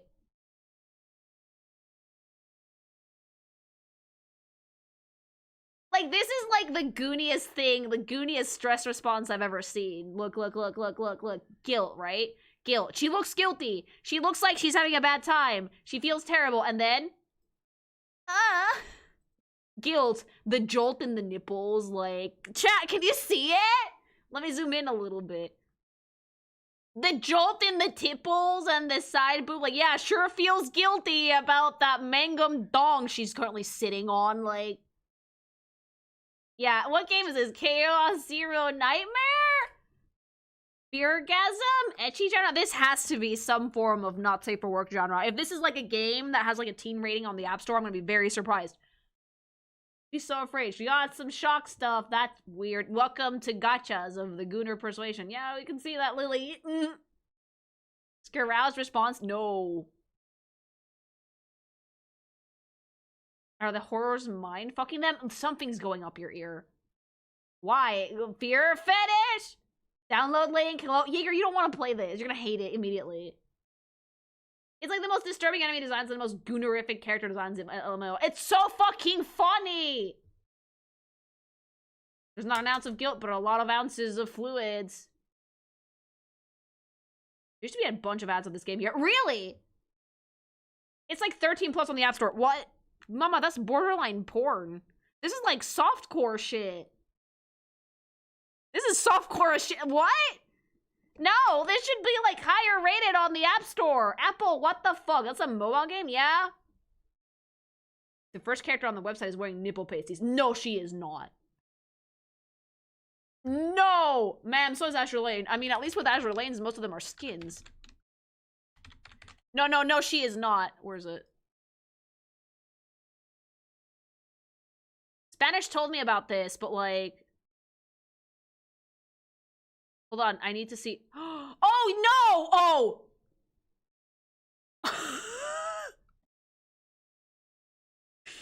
Chat, do you see them? Chat. Chat. Chat. Chat. Oh, these are so fucking goody. I'm sorry. Oh, these are degenerate! Jesus Christ. How is this rated 13 plus on the after? Like, I'm all for the goon. She's in Shibari, by the way. I'm all for the goon. I love the goon. But, like, goon where it's age appropriate, chat. Goon where it's... This is not age... This should not be in the App Store about, like, 13 plus. Download... Like, no! I'm not gonna enable this behavior. Like... Look, I'm all for the goon and whatever, but when it's this, like, overt, like... Oh, Lily, show the one with the huge sword. Oh my god. When it's, like, this overtly horny, I just get turned off completely. Which one's the one with the big fucking sword? Oh, those are okay. No, this is just bad anatomy. This is just terrible anatomy. Those look like dog shit. And this isn't me being mean. This is an actual professional, not safe for work artist. I do this shit for a living. Telling you that those tits look like dog shit. Give me that character, I can draw them better. Like, those look like garbage. They're not attached to her, chat. This has to be AI. No, it's not, but like... Oh, dude, again, I'm all for the goon, that's fine, but at least draw them nice. At least Azure Lane draws tits with gravity. Oy. Okay, it's better anatomy-wise. It's just so goony. How is this 13 plus? Yeah? Holy cleavage. Helium balloons. Oh, these have gravity.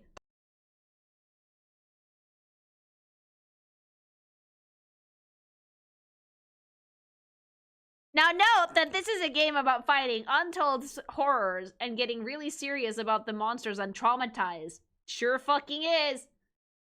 Sure fucking is, chat. Good lord, look at them milkers. Look, I love milkers. I love milkers. But, like, this game is too goony to be 13 plus on the app stores. That's, like, the best advertising for double-sided tape. Yeah, that top is staying on with tape and a dream. And again, I am making Sexy Impact. But I am marketing Sexy Impact for people over 18. Okay? Like, I'm making a goony game, but I make no illusions that it's goony, alright? Like, this shit being on the app store just takes the fucking piss. I feel bad for all of the 15-year-olds who are going to have a sexual awakening over these flesh bags, and then they're gonna meet an actual woman and throw up immediately. Like... They should raise the rating on the app store. They really should. Jokes aside, they really should. Meanwhile, Uma Musume is like 18 plus? Is it though? Hold on. What's the rating for Uma? Uma Musume.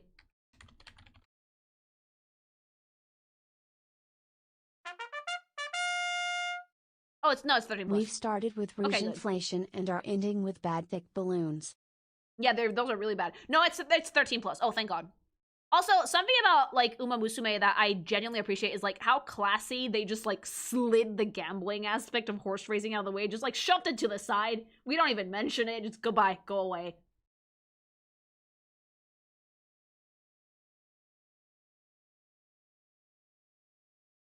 It's, like, gambling adjacent. Yeah, no, but there's no gambling anything in Uma. I think Limbus is the only adult-rated gacha game, then. Depends on the platform. No gamble, just race. No, like, even the manga and anime, they just, like, kind of low-key punted the gambling shit for the horse races aside. Guys, why do you think the Yakuza's involved?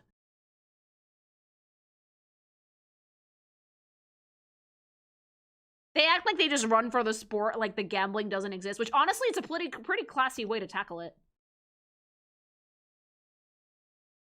It's like wholesome, and the kids are watching the Honses. I have a video with all the mind breaks on the game. Spanish! Oh, I know what we're going to do. I know what we're doing tomorrow, then. We're gonna have fun. We're gonna have fun in here. Keep in mind, this is not gonna be a character design thing. It's just gonna be purely like, I want to see how Goonie it gets out of curiosity and science. What's Balatro's rating again? Balatro did get a mature rating because it's gambling adjacent, and they got rightfully pissed. I'll take, give me a gacha where you can actually pork the girls and not just this "you're my biggest supporter" bullshit. Yeah. Like, no, like, just Goonie shit, whatever, softcore Goon. Give me this ones with the sex, please. Just make porn already. I would actually, like, put my weight behind that.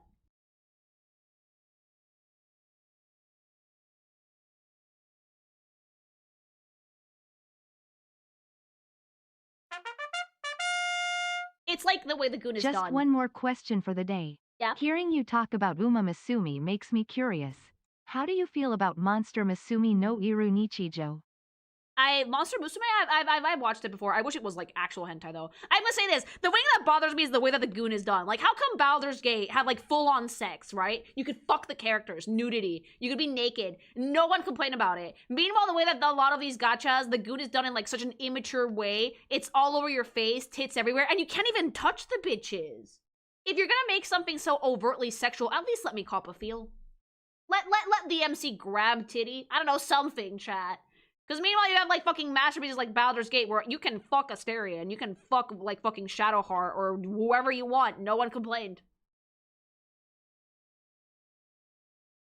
Because they actually handled it with class. That's the thing. There's a lack of class in a lot of these games. I didn't say it, chat said it, but there's a lack of class in a lot of these. And you don't even get to touch them.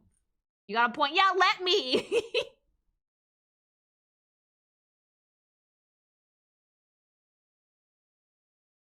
If they did it with class, you would be able to fuck these people. I'm surprised most not safe for gachas are just out in the open app store on like bar gachas, which need to be like downloaded off the official sites. Oh, that's because like it's safer to do the Goonie shit.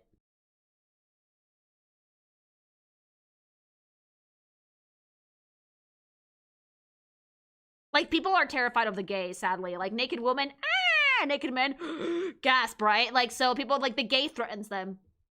The baras are threatening.